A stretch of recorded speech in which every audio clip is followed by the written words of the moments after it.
ওই প্রসেসটা পুরো চলছিল। ওই সময় আমার বাবার স্ট্রোক করে, মনে আছে আমি টাইপ করে জাস্ট লাস্ট সেভ করতে যাবে, তার হাতটা কেঁপে গেল আমার। হসপিটাল থেকে ফোন এলো, হসপিটালে ফোন বলেই আমি ধরলাম, আমাকে ডাকলো একবার, গিয়ে দেখলাম বাবা কোমাতে।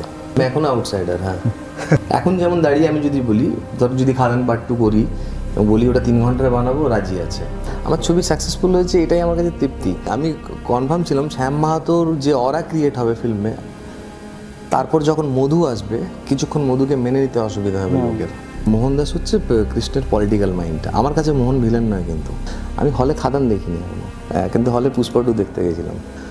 আমরা প্রেম করতাম, বউকে নিয়ে হলেই যেতাম সিনেমা দেখতে। ও জানতো আমার ডেটিং মানে হলে, এবার হলে গিয়ে আমি সিনেমায় দেখছি, কথাও বলতাম, ভুলেও যেতাম যে ও আছে। পুষ্পা 2 যখন শুরু হলো, প্রথম 8-10 মিনিট পর আমি বউকে বললাম, রে আমার ছবি তো মিনমিন করছে এর সামনে। ইন্টারভেলের পরে বললাম তার পুষ্পা 2 হাওয়া হয়ে যাবে, আমি এটা বলেছিলাম। আমি দেখলাম তো তাই হলো, আমার শো বাড়লো, কমলো, পুষ্পা 2 নিয়ে কথা বলা কমলো। প্রচুর সিনেমা করবো না সারা লাইফে, আমি প্রচুর করবোই না। আমি হয়তো আর 5-7 বছর করবো, তারপর নাও করতে পারি।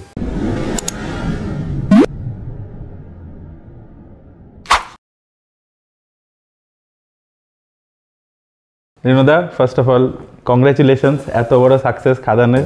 Thank you. তোমার এটা তৃতীয় ছবি অ্যাকচুয়ালি, দ্বিতীয় ছবি। মানে তুমি তো আরো 2টো ছবি করেছো, মানে সিটি অফ জ্যাকেলস, আরেকটা তোমার আনরিলিজড ফিল্ম আছে মনে হয়। ওইভাবে দেখছো? ওইভাবে ইনকমপ্লিট ছবিও একগুচ্ছ আছে আমার। তাই নাকি?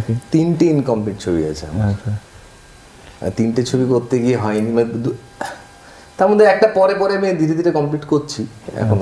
ওইটা একটা হয়তো আনকমপ্লিট থাকবে না, মানে ইনকমপ্লিট থাকবে না, ওটা কমপ্লিট করে নেবো। আর একটাকে পরে যদি ভবিষ্যতে করতে পারি, আর একটাকে ভুলে গেছি। না, ভুলে গেলে কেন? আর সময়ের সঙ্গে যায় না। আচ্ছা, সময়ের সঙ্গে যায় না। চলেছো দিয়ে দাও, এটা সব ক্যান্ডিড জিনিসপত্র হচ্ছে। যাকে আপনারা এখন ক্যামেরার মধ্যে দেখতে পাচ্ছেন, মানে দেখা যাচ্ছে না, এরকম মিলিয়ে মিশিয়ে যে কফি দিচ্ছে আমাদেরকে, সেই হচ্ছে তিনিয়ারি কথার এডিটর। এডিটর একটু মুখটা দেখিয়ে দাও একটু ক্যামেরা।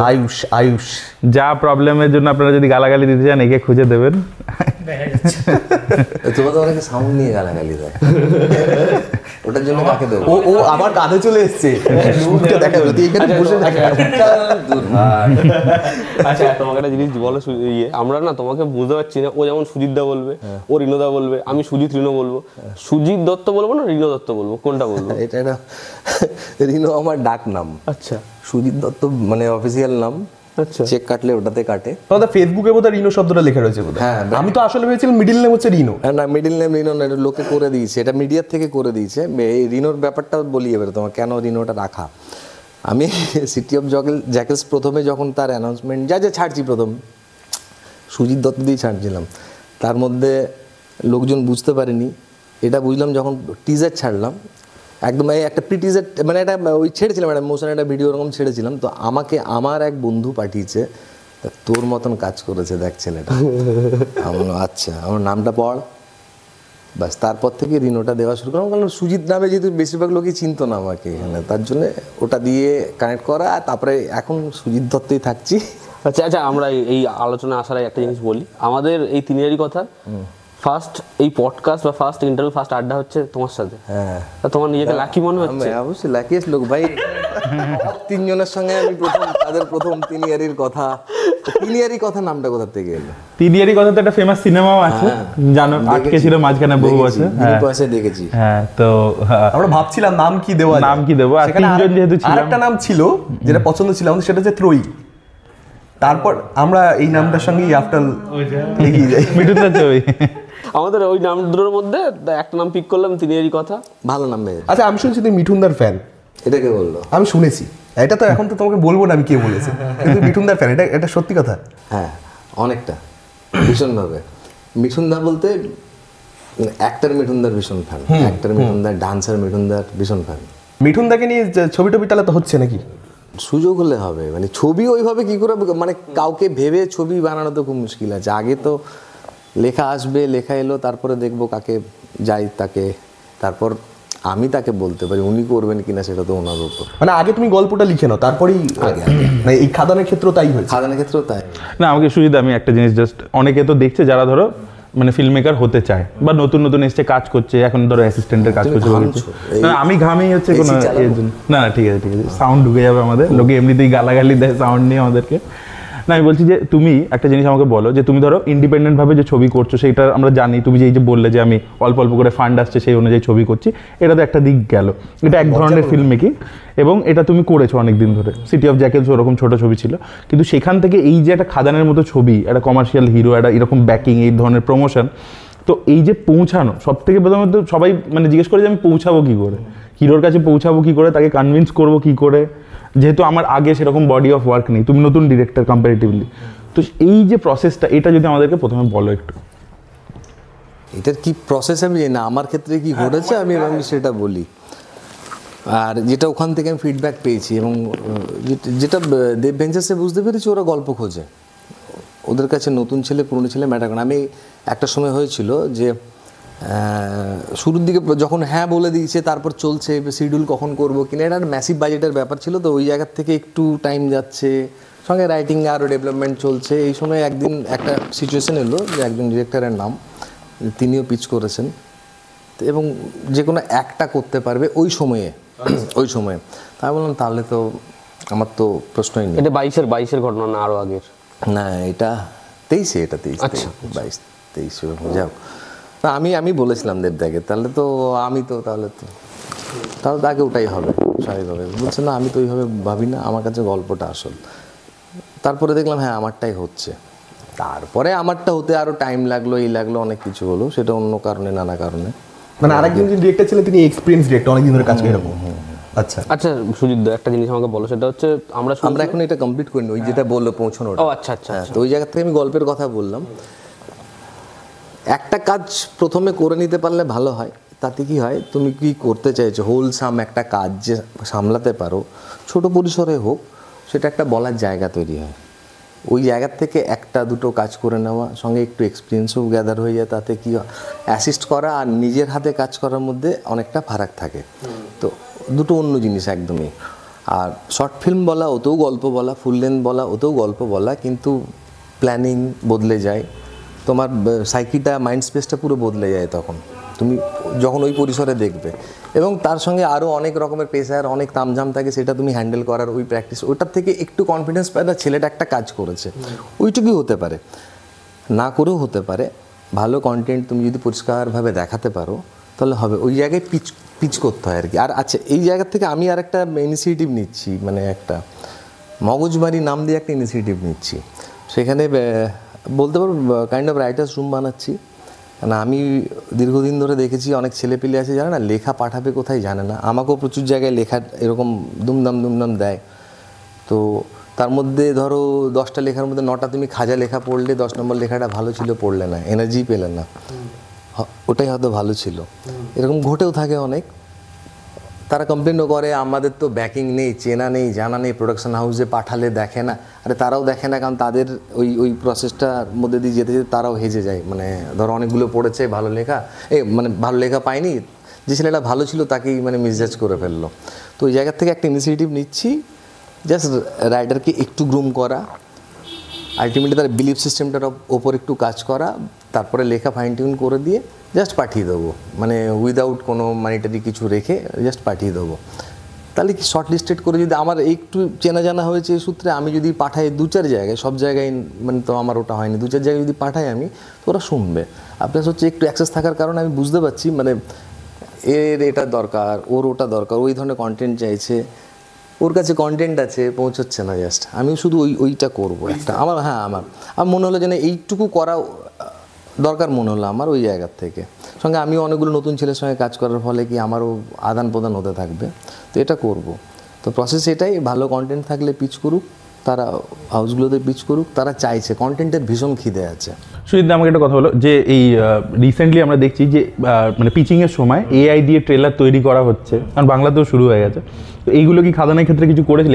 না না না, আমি টেকের লোকই না, তো আমি সব বুঝি না। আমি যেটা করেছিলাম সুন্দর করে ন্যারেট করেছিলাম সঙ্গে আমার কাছে কিছু ছিল, সেটা হচ্ছে আমার কি লোকেশন দেখছি সেগুলোর বেশিরভাগই ছিল লোকেশনগুলো আমার চুজ করা আগের থেকে। শর্টেড ছিল যে এই লোকেশনে এখানে শুট, সেগুলোর একটা বানানো ফাইল ছিল আমার। ওটা কিছু না আমি জাস্ট মার্জ করে ফেলেছি। ধরো আমি অমুক মামাবাড়ির দিকে একটা লোকেশন দেখেছি, এখন গিয়ে একটা দেখছি, দুটোকে মার্জ করে আমি ভাবছি এইভাবে হয় না, আমরা দেখবে স্বপ্নও দেখি ওইভাবে। মানে নর্থ বেঙ্গলে দেখছি আমার মামাবাড়িটা বসে আছে, ছোটোবেলার বাড়িটা, আমরা এইভাবে স্বপ্ন দেখি। তো আমি ওইভাবে কিছু লোকেশন ভেবেছিলাম, সেগুলোকে জাস্ট ওগুলোকে ড্র করেছিলাম ওটা। আর ক্যারেক্টারগুলো বানানো ছিল, মানে কোন ক্যারেক্টারটা কী লুক হবে ম্যাক্সিমামটাই বানানো ছিল, ওইগুলো আঁকা ছিল। আচ্ছা, যখন দেবদার কাছে পৌঁছয় তখন, তার আগে আবার একদম প্রাথমিকভাবে শুধু লোকেশন ছিল, তার আগে একে ওকে পিছু করেছিলাম দু একজনকে। এই খাদান তুমি অন্য কাছে তখন কি ফিডব্যাক পেয়েছিলে? না না, মানে পিচ বলতে আমি জাস্ট পিচ করবো কথাটা বলছিলাম, রিচই করতে পারছিলাম না, মানে কেউ এন্টারটেনই করেনি। কারণ ওই তো সবে তো নীলমণি আমার কাছে সিটি অফ জ্যাকেলস ছিল, তো সেখান থেকে কেউ এন্টারটেন করেনি। এখানে ব্যাপারটা এটা হয়নি। আচ্ছা রিনোদা, আমরা একটা হাউসের নাম শুনতে পেরেছিলাম, বড় হাউস, যারা ছবিটার সাথে ইনিশিয়ালি যুক্ত হয়েছে, হ্যাঁ, তারা ছবিটা থেকে পরে ব্যাক আউট করে যায়। তো তোমার যে সময়, মানে যেরকম পরিস্থিতি ছিল, যেমন নতুন পরিচালক তুমি, নতুন কাজ, এত বড় একটা কাজ নিয়ে গেছো, মানে ওটা কি কোথাও একটা কি তোমাকে খুব আপসেট করে দিয়েছিল? ওটা কি এফেক্ট করেছিল ওই না বলাটা? না বলাতে এফেক্ট করবেই তো। ওটা না ওই ওই ওই ফেজটা না আমার খুব, মানে কী বলবো, ডেঞ্জারাস ফেজ ছিল আমার। ছবিটা যখন ওদের সঙ্গে কোলাবোরেশনের কথা হলো, আমাকে দেবদা বললো ও করছি আমরা, তুমি যাও গল্পটা শোনাও, ভালো লাগলে তাহলে এই গল্পে হবে, নইলে ওদের তরফ থেকে অন্য গল্পের অফার আছে। ওটা ওই অফারটা কি তোমাকেই পরিচালক? না, ওটা তো অন্য গল্পের অন্য পরিচালক, সেটা রঘুটাকে তো হতে পারতো বা অন্য কিছু হতে পারতো। আবার আমার ওটার ওই ধারণাটা নেই, আমি যে নই ওটা আরেকটা হলে আমি নই, সেটা আমি আমার কাছে ক্লিয়ার ছিল। আমি গিয়ে শোনাই, ভালো লাগে, ওই সময়ের মধ্যে আবার দেবদাও পৌঁছোই, আলোচনা হয়, তারপর অন হয়ে যায় ধীরে ধীরে। দুটো সিটিংয়ের মধ্যে এটা পুরো কনফার্ম হয়ে যায় যে ওরা করছে।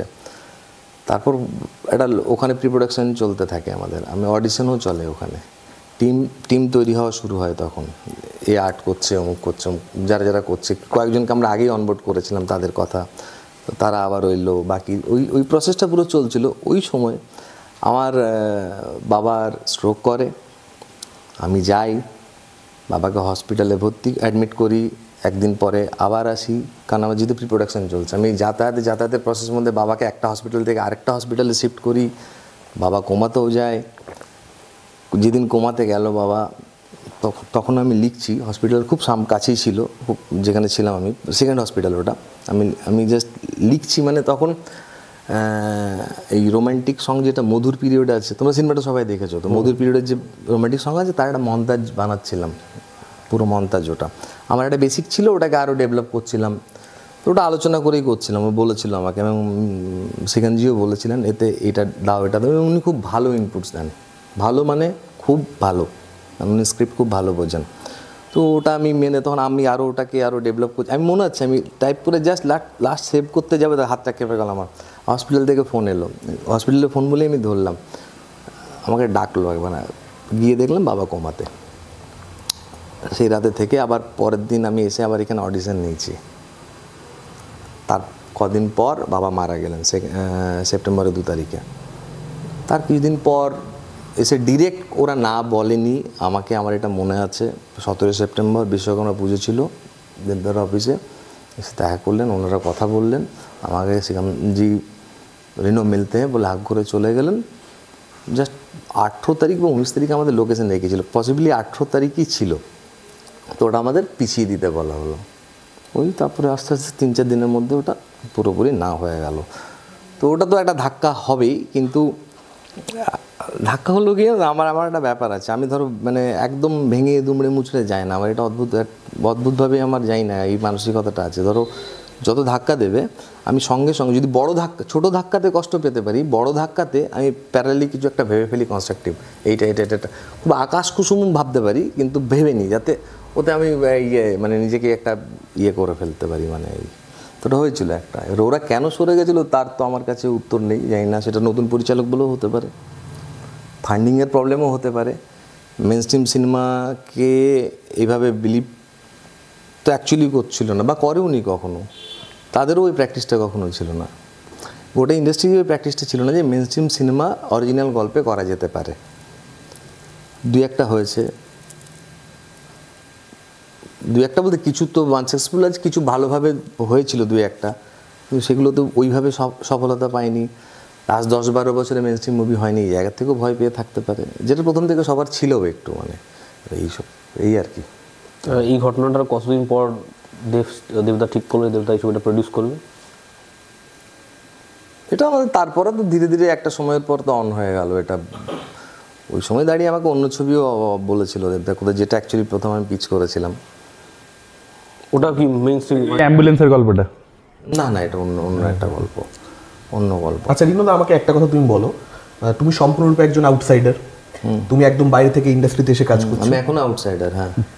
না এখন তবু তুমি তো একজন ইন্ডাস্ট্রি এখন মানুষ। তুমি বিগ নেম, এখন সেলিব্রেটেড আউটসাইডার। এখন তুমি বিগ নেম। আমি একটা জাস্ট ছোট কথা বলে নিই, তুমি সিরিয়াস প্রশ্ন করছো তার আগে। তোমার যে ফেসের কাটেই তামিল একজন হিরো আছে না, কার্থি সুরিয়া বলে একজন একটা আছে সিঙ্গার, ওর ভাই আছে কার্থি, ওই ক্যাদি টেদি করে, ওর সাথে তোমার মুখের মিল আছে। আমি সামনে থেকে দেখছি দাদাকে ধরে, সিরিয়াসলি এটা আমাকে আর এক অ্যাক্টর বন্ধুও বলেছিল এর আগে। তাই অনেক মিল আছে মুখে। না আমি যেটা প্রশ্ন করছিলাম যে ধরো আমি যখন এখানে কাজ করতে আসিনি, রিভিউ করতে আসিনি, তখন আমার একটা ফিল্ম ইন্ডাস্ট্রি সম্পর্কে, এটা আমি বাংলা শব্দটা জুড়িতে চাইছি না, যে কোনো ফিল্ম ইন্ডাস্ট্রির ক্ষেত্রেই বোধহয় এটা সত্যি, একটা পারসেপশন ছিল। আমি যখন এখানে কাজ করা শুরু করলাম, সেখানে আমি নানান ধরনের গল্প শুনতে পেলাম যে এখানে এরকম হয়, ওখানে সেরকম হয়। আমার একটা ধারণা ছিল যে এখানে সবাই ভালো সিনেমা বানাতে আসে, ইন্টেনশনটা সঠিক জায়গাতে থাকে। এবার কিছু ক্ষেত্রে হয় যে স্কিল রয়েছে তাই ভালো সিনেমা হয়েছে, কিছু ক্ষেত্রে হয় যে স্কিল নেই, ভালো সিনেমা হয়নি। অনেক ক্ষেত্রে স্কিল রয়েছে, তা সত্ত্বেও ইন দি প্রসেস কিছু গন্ডগোল হয়েছে। কিন্তু এখানে আসবার পরে আমি যেটা দেখলাম যে অনেক মানুষের মধ্যেই যেটা যে আমি সাকসেসফুল ছবি বানাবো, ইট ডাজেন্ট ম্যাটার যে এটা ভালো সিনেমা না খারাপ সিনেমা, আমি সাকসেসফুল সিনেমা বানাবো, সেটা আমাকে খুব শক দেয় যে আমি একরকম ভেবে এসেছিলাম এবং এটা সম্পূর্ণ অন্য একটা জায়গা। তুমি যখন ইন্ডাস্ট্রি বাইরে রয়েছো, তোমার কি পারসেপশন ছিল, এবং যখন তুমি এলে তখন তোমার সেটা চেঞ্জ কি হলো, বা একই যেটা ভেবে এসেছিলে সেটাই কি, যে না ফিল্ম ইন্ডাস্ট্রি যেরকম আমি ভেবেছিলাম সেরকম? আবার বলছি এটা বাংলা বলে না, এটা সব ক্ষেত্রেই সব ফিল্ম ইন্ডাস্ট্রি সত্যি। যখন যেদিন প্রথম কাজ করি সেটা হচ্ছে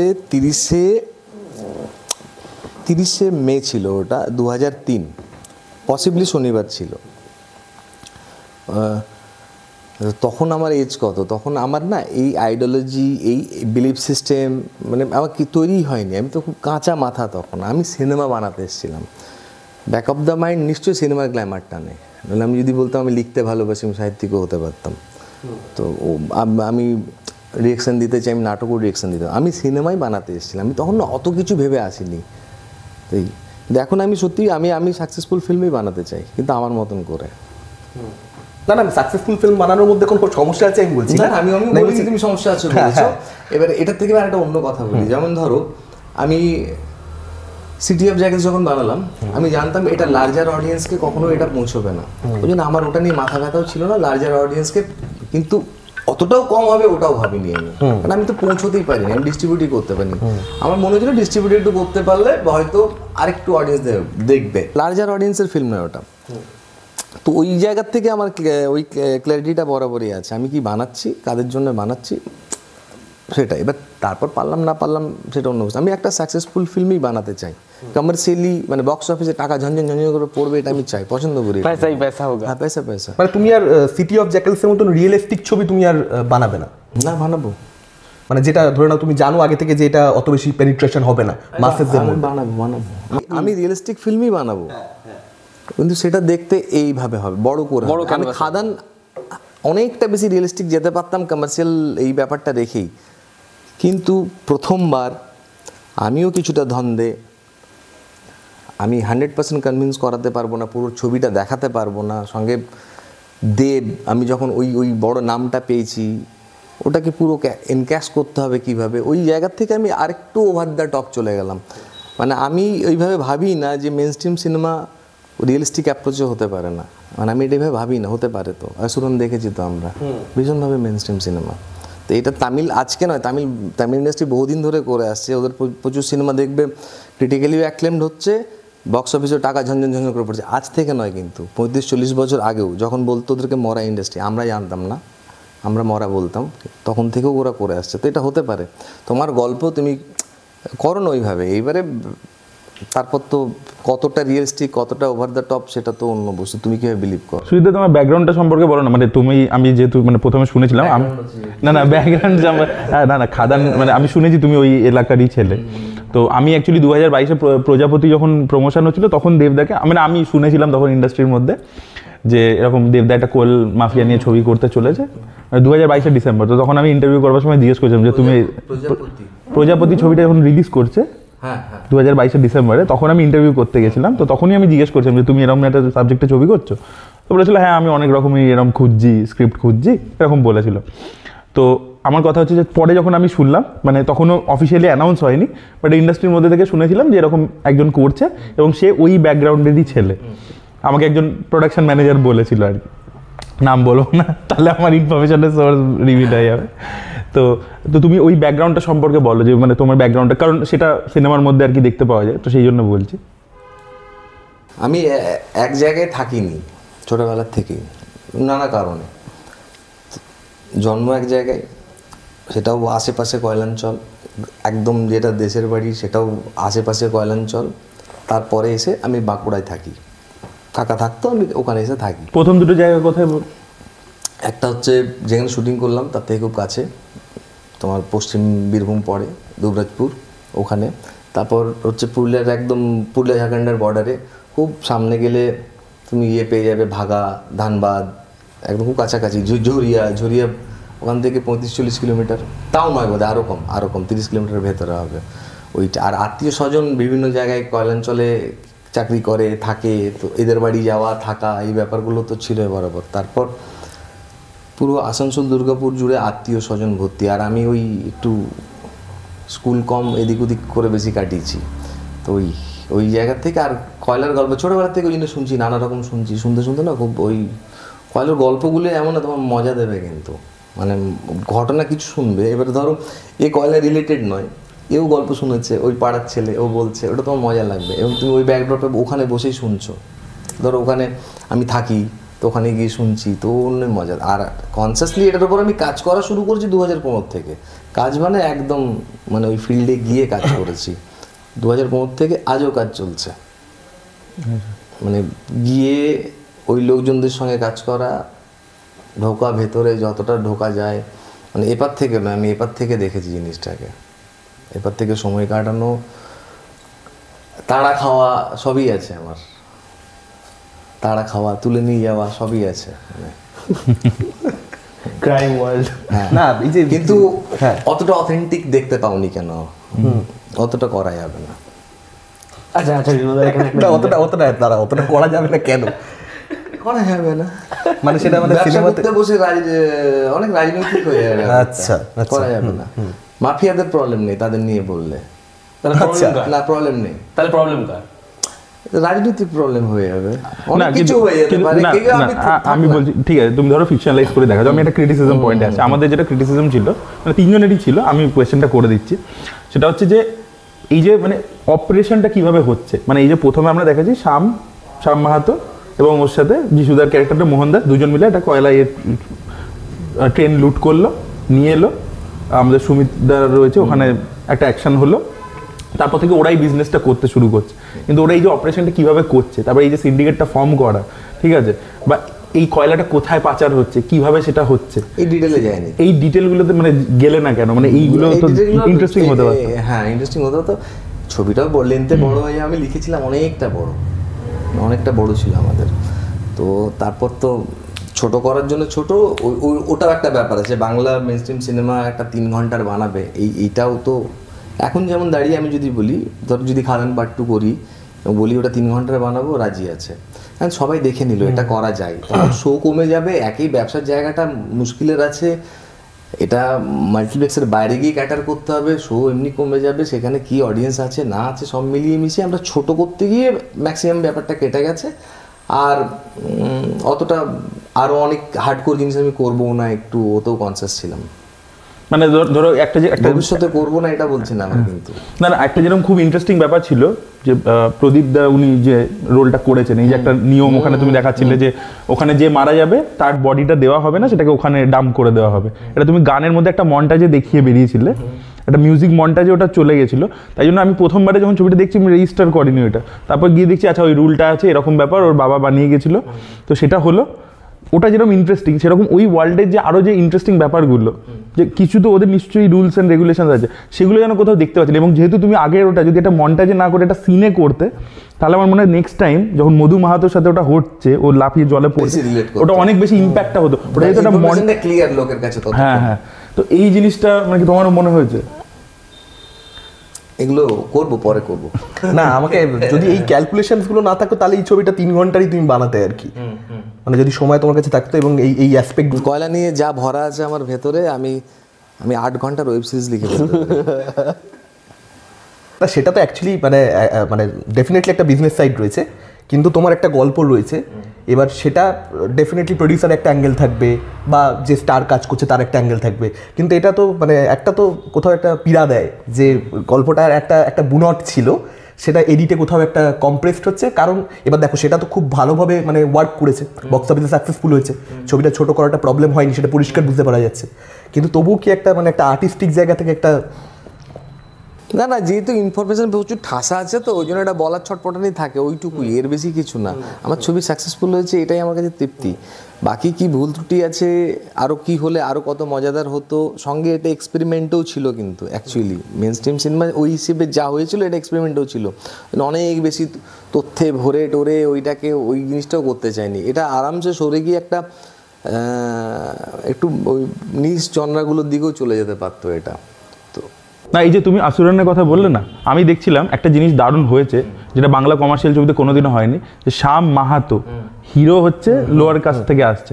এবার এই ব্যাপারটা একদম ক্লাইম্যাক্সের দিকে তুমি একবার দেখাও যে মোহন দাস ওকে মানে ওইটার জন্য ঘৃণাও করতো, কিন্তু ওটা জাস্ট মানে একদম ক্লাইম্যাক্সে এসে একটা ছোট্ট টাচ করে বেরোচ্ছ, মানে ওইটা কিন্তু যে শ্যাম মাহাতোর যে একটা কনফ্লিক্ট, নিজেরও ইনার কনফ্লিক্ট হতে পারে, মানে ধরো লাভারিসে অমিতাভ বচ্চন এই যে বারবার লাভারিস কথাটা শোনে, ওটাও ট্রমাটা চলতে থাকে কন্টিনিউয়াসলি ছবিতে, ওটাও তো একটা মেন স্ট্রিম ছবি।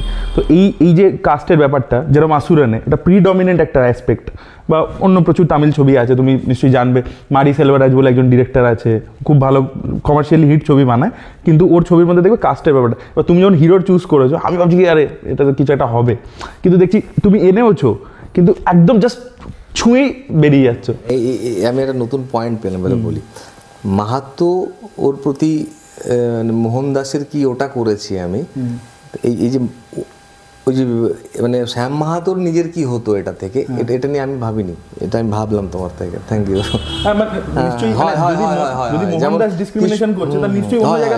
আমাকে যেমন সবাই বলতো না কালো কালো কালো কালো বলতো, তো আমার নিজেরই কেমন হতো একটা সময়, যে ওটা থেকে ওভারকাম করার জন্য নিজেকে হ্যান্ডসাম বলা শুরু করলাম, একটা আমি ঠিক আছি।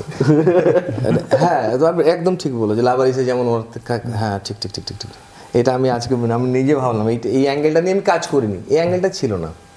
মানে শ্যাম মাহাতো ওকে যে ঘৃণা করে অন্যরা, খুব স্বাভাবিক, ঘৃণা যদি দেখে থাকে কিছু না কিছু তার সঙ্গে ঘটে থাকে, কিন্তু এই অ্যাঙ্গেলটা দিয়ে আমি কিছু করিনি, আমার কিছু ছিল না। আচ্ছা রিনুদা, এই শ্যাম মাহাতোর ক্যারেক্টারটা নিয়ে শুনলাম আমি যখন ছবিটা দেখছিলাম যে লোকে না যখন শ্যাম মাহাতোকে দেখানো হয় 30 থেকে 35 মিনিট ক্যারেক্টারটা থাকে, 40 মিনিট থাকে, লোকে না ভীষণ চেয়ার আপ করছিল, এবং ওর ক্যারেক্টারটা যেরকম ধরনের অ্যাটিটিউড ছিল, যেরকম ধরনের স্ক্রিন প্রেজেন্স ছিল, আমাদের হেভি লাগছিল। কিন্তু ছবিটা দেখার পর একটা ক্রিটিসিজম হচ্ছে, আমি দেবদাকেও বলছিলাম যে ওই চরিত্রটাকে আমরা খুব কম সময়ের জন্য স্ক্রিনে দেখতে পাই, শ্যাম মাহাতো খুব কম সময়ের জন্য আসে, কিন্তু প্রোমো থেকে শুরু করে সব জায়গাতে ওই চরিত্রটি আমরা সবাই খুব এক্সাইটেড ছিলাম। এবার তোমার মনে হয়নি যে এই চরিত্রটাকে লোকে একটু কম পেয়েছে, বা তোমরা কি এরকম প্ল্যান করেছো যে যদি সিকুয়াল হয় বা স্পিন অফ হয় বা এর আগের কিছু হয়, তাহলে ওই চরিত্রটাকে প্রমিনেন্ট করবে? কারণ মনোলগ একটা কথা বলে যে শ্যাম মাহাতোর যে ক্যারেক্টার, ওর কিন্তু যে ব্যাক স্টোরিটা সেটা অন্ধকারে রয়েছে। শ্যাম মাহাতো প্রথম থেকেই মানে শ্যাম মাহাতো দিয়ে পুরো একটা গল্প বানানো যেত, শ্যামমোহনের জার্নিটা দিয়ে, ওদের বন্ধুত্ব হওয়ার থেকে এখানে পৌঁছানোর পুরো একটা গল্প বলা যেত, কিন্তু প্রথম থেকেই আমার এটাই ছিল, কমই ছিল শ্যাম মাহাতো ওপর বেস করে পুরো গল্প দাঁড়াবে, কিন্তু শ্যাম মাহাতো কম থাকবে, মধু গিয়ে শ্যামে কনভার্ট হবে, এই ব্যাপারটাই ছিল আমার গল্পে, এটাই ছিল এই জায়গার থেকে। মানে শ্যাম মাহাতো আমি জানি খিদেটা থাকবে, এটা আমি জানতাম খিদে থাকবে, এবং এটা হতো, আমাকে বারবার বলতো আরেকটু বাড়াও আরেকটু বাড়াও, বলতো এটা, কিন্তু আচ্ছা সবাই বলেছে এটা। তুমি এটা কনসিয়াসলি বাড়াও না, এটা প্রথম থেকে সবাই বলেছে ও শ্যাম মাহাতো ভালোবেসে ফেলবেই। এবং আমি তোমাকে বলি, আমি কনফার্ম ছিলাম শ্যাম মাহাতোর যে অরা ক্রিয়েট হবে ফিল্মে, তারপর যখন মধু আসবে কিছুক্ষণ মধুকে মেনে নিতে অসুবিধা হবে লোকের, এটা আমি একদম কনফার্ম ছিলাম। তার ফলেই মধুর এন্ট্রি যাতে হয়ে পাট করে ওটা ভুলে অন্যদিকে যেতে পারি আমরা গানে আসা। কিন্তু আচ্ছা গানে না এলে আবার শ্যাম মাহাতোকে তুমি মিস করবে কিছুক্ষণ ধরে। এটার একটা যেটা মানে প্রবলেম আমার ছবিটা দেখতে দেখতে মনে হয়েছে যে ওটা একটা খুব মানে একটা হাই অন ইমোশন একটা জায়গা, যখন শ্যাম মাহাতোর মারা যাচ্ছে, তারপর ঝাট করে যখন গানটা এন্ট্রিটা ঢুকে যাচ্ছে, এবার একটা কমার্শিয়াল ছবির টেমপ্লেট বোঝা যাচ্ছে, মানে যে সার্টেন কিছু গান রাখতে হবে, হিরোর এন্ট্রিতে একটা গান দরকার। এখানে গানটা এই কারণেই ওটাকে ভোলানোর জন্য, পাট করে তোমার মন অন্যদিকে ডাইভার্ট হবে গানের সঙ্গে। হ্যাঁ, শ্যামের ইমোশনটা আর একটু টানলে তুমি আর মধুকে নিতে পারতে না। 15 মিনিট যদি মধুকে নিতে না পারো, 15 মিনিট লেগে যায় নিতে, তারপর তোমার আর ছবিটাই তো বেরিয়ে চলে যাবে। আমার এটা আমার মনে হয়েছিল, আর এখন তো মনে হচ্ছে এটা ওয়ার্ক করেছে। তো কিন্তু আরও অনেকগুলো অ্যাঙ্গেল থাকতেই পারে, যদিও ওই রকম কিছু ডেটা হতে পারে না যে এটা ওয়ার্ক করেছে, এটা ওয়ার্ক করে, তাহলে ওটাকেই রেপ্লিকেট করে আরেকটা বানিয়ে ফেলা যায়।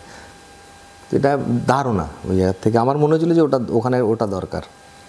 যদিও এন্ট্রিতে গানের সঙ্গে আরেকটা কিছু ছিল, সেটাও খুব লাউডলি অন্য জিনিস ছিল, যেটা আমরা করিনি। মানে দেখবে অনেক কিছুই করা যায়নি, বাজেট মানে কি আগের থেকেই ওটা আমরা কেটে দিয়েছিলাম। এত কিছু না, ওটা আমি থাক না, ওটা আমার জিনিস থাক না। আমার বেড়ে ওঠার সঙ্গে ওটা নিয়ে এসেছি, ওটা কেন দেবো লোকে ধার করে ওটা বানাবে, ওটা আমি বানালে ভালো বানাবো। আচ্ছা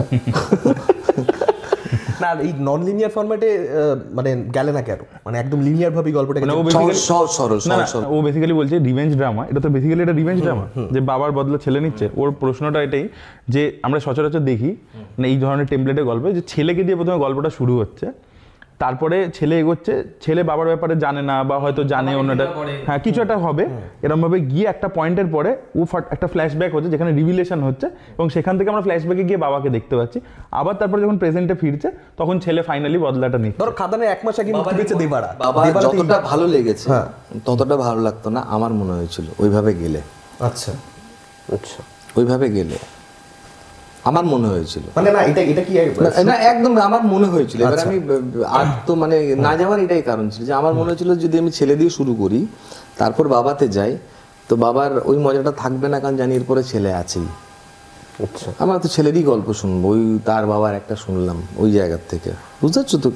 যেমন আমার যেমন ছবিটা দেখতে দেখতে মনে হচ্ছে যে এটা মানে একটা ভেবে চিন্তে নেওয়া ডিসিশন, যে সবাই এই ফরম্যাটে বানাচ্ছে, এখন আমরা লিনিয়ার ভাবেই বলবো। সবাই বানাচ্ছে বলে বানিয়েছি, মানে এই ফরম্যাটে যাচ্ছি উল্টো, মানে সবাই বানাচ্ছে বলে আমি উল্টো যাচ্ছি, ওইভাবে করিনি। এটা ভেবে করেছি যে এটা থাকবে এরপরে এটা থাকবে, এটা ভেবে করা। আমাকে অ্যাকচুয়ালি প্রত্যেকে এটাই সাজেস্ট করেছিল, যতজন আমরা অনবোর্ড হয়েছিলাম লেখার জন্য সবাই এটাই বলেছিল। কিন্তু ইভেন বিশ্বরূপদা প্রথমে বলছে তুমি ছেলে দিয়ে গিয়ে বাবা দিয়ে আসতে পারি।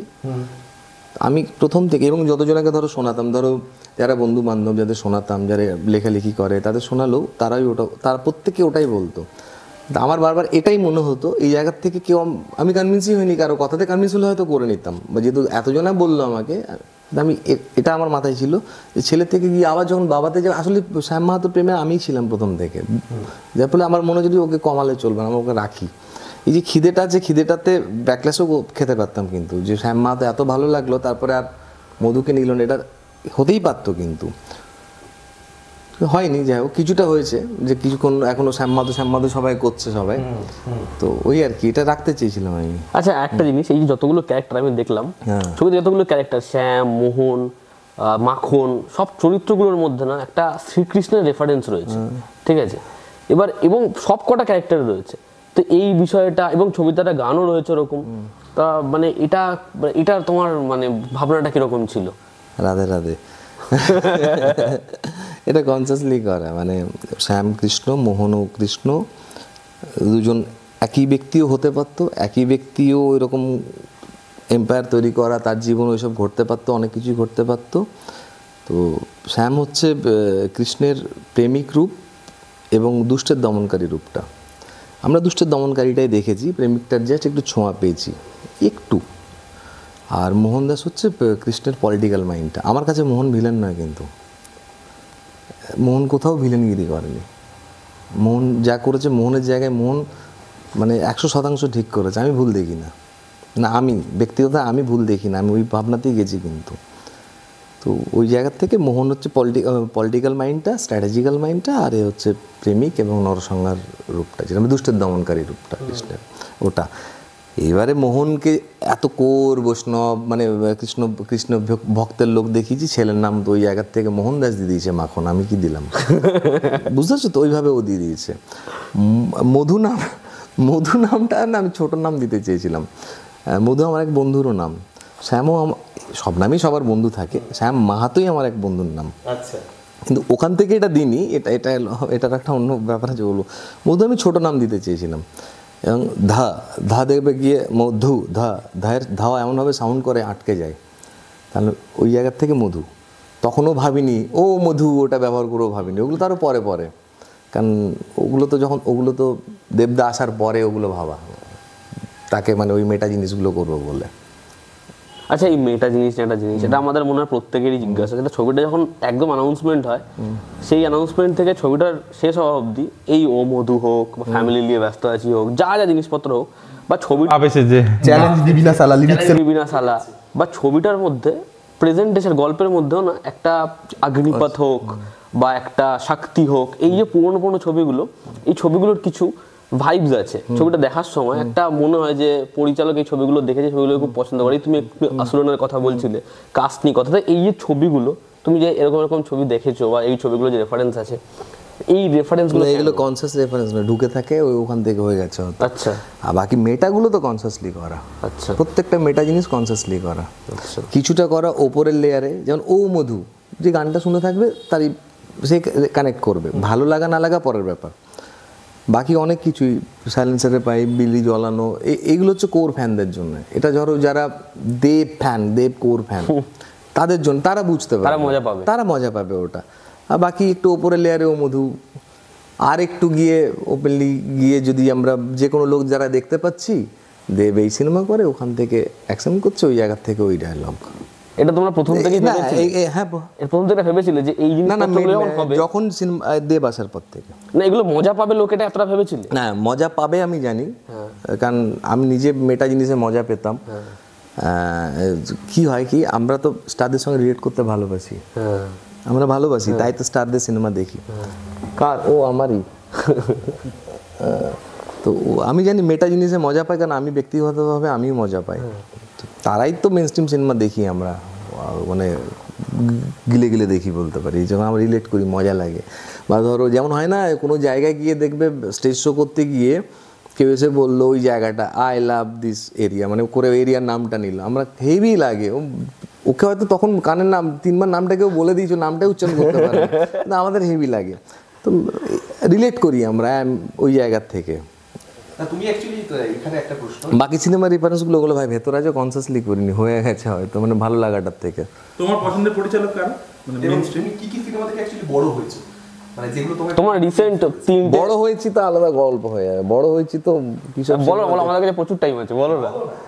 এই প্রথম হলে সিনেমা দেখতে যাওয়া বলবো? হ্যাঁ, প্রথম হচ্ছে ক্লাস 8, মানে একা হলে সিনেমা দেখতে যাওয়া। হ্যাঁ, বহুত মার খেয়েছিলাম, ঠিক আছে। ওটা ছিল ক্লাস 8ও না, বোধ 8ও উঠিনি, বোধ তারও আগে হবে, 6ও হতে পারে, মনে করতে পারছি না এখন। তো আমার এক আত্মীয় এসেছিলো, মানে আমার থেকে 2 বছরের বড়, ওর সঙ্গে পালিয়ে, ও খুব সিনেমা দেখতো। ওর বাড়ি হচ্ছে তোমার এই জামুড়িয়া, আসানসোল জামুড়িয়া, ওখানে বাড়ি, আমাদের বাড়ি এসেছিলো, তো ওর সঙ্গে গেছি। আনাড়ি দেখতে গেছিলাম। ও হ্যাঁ, আনাড়ি দেখতে গেছিলাম।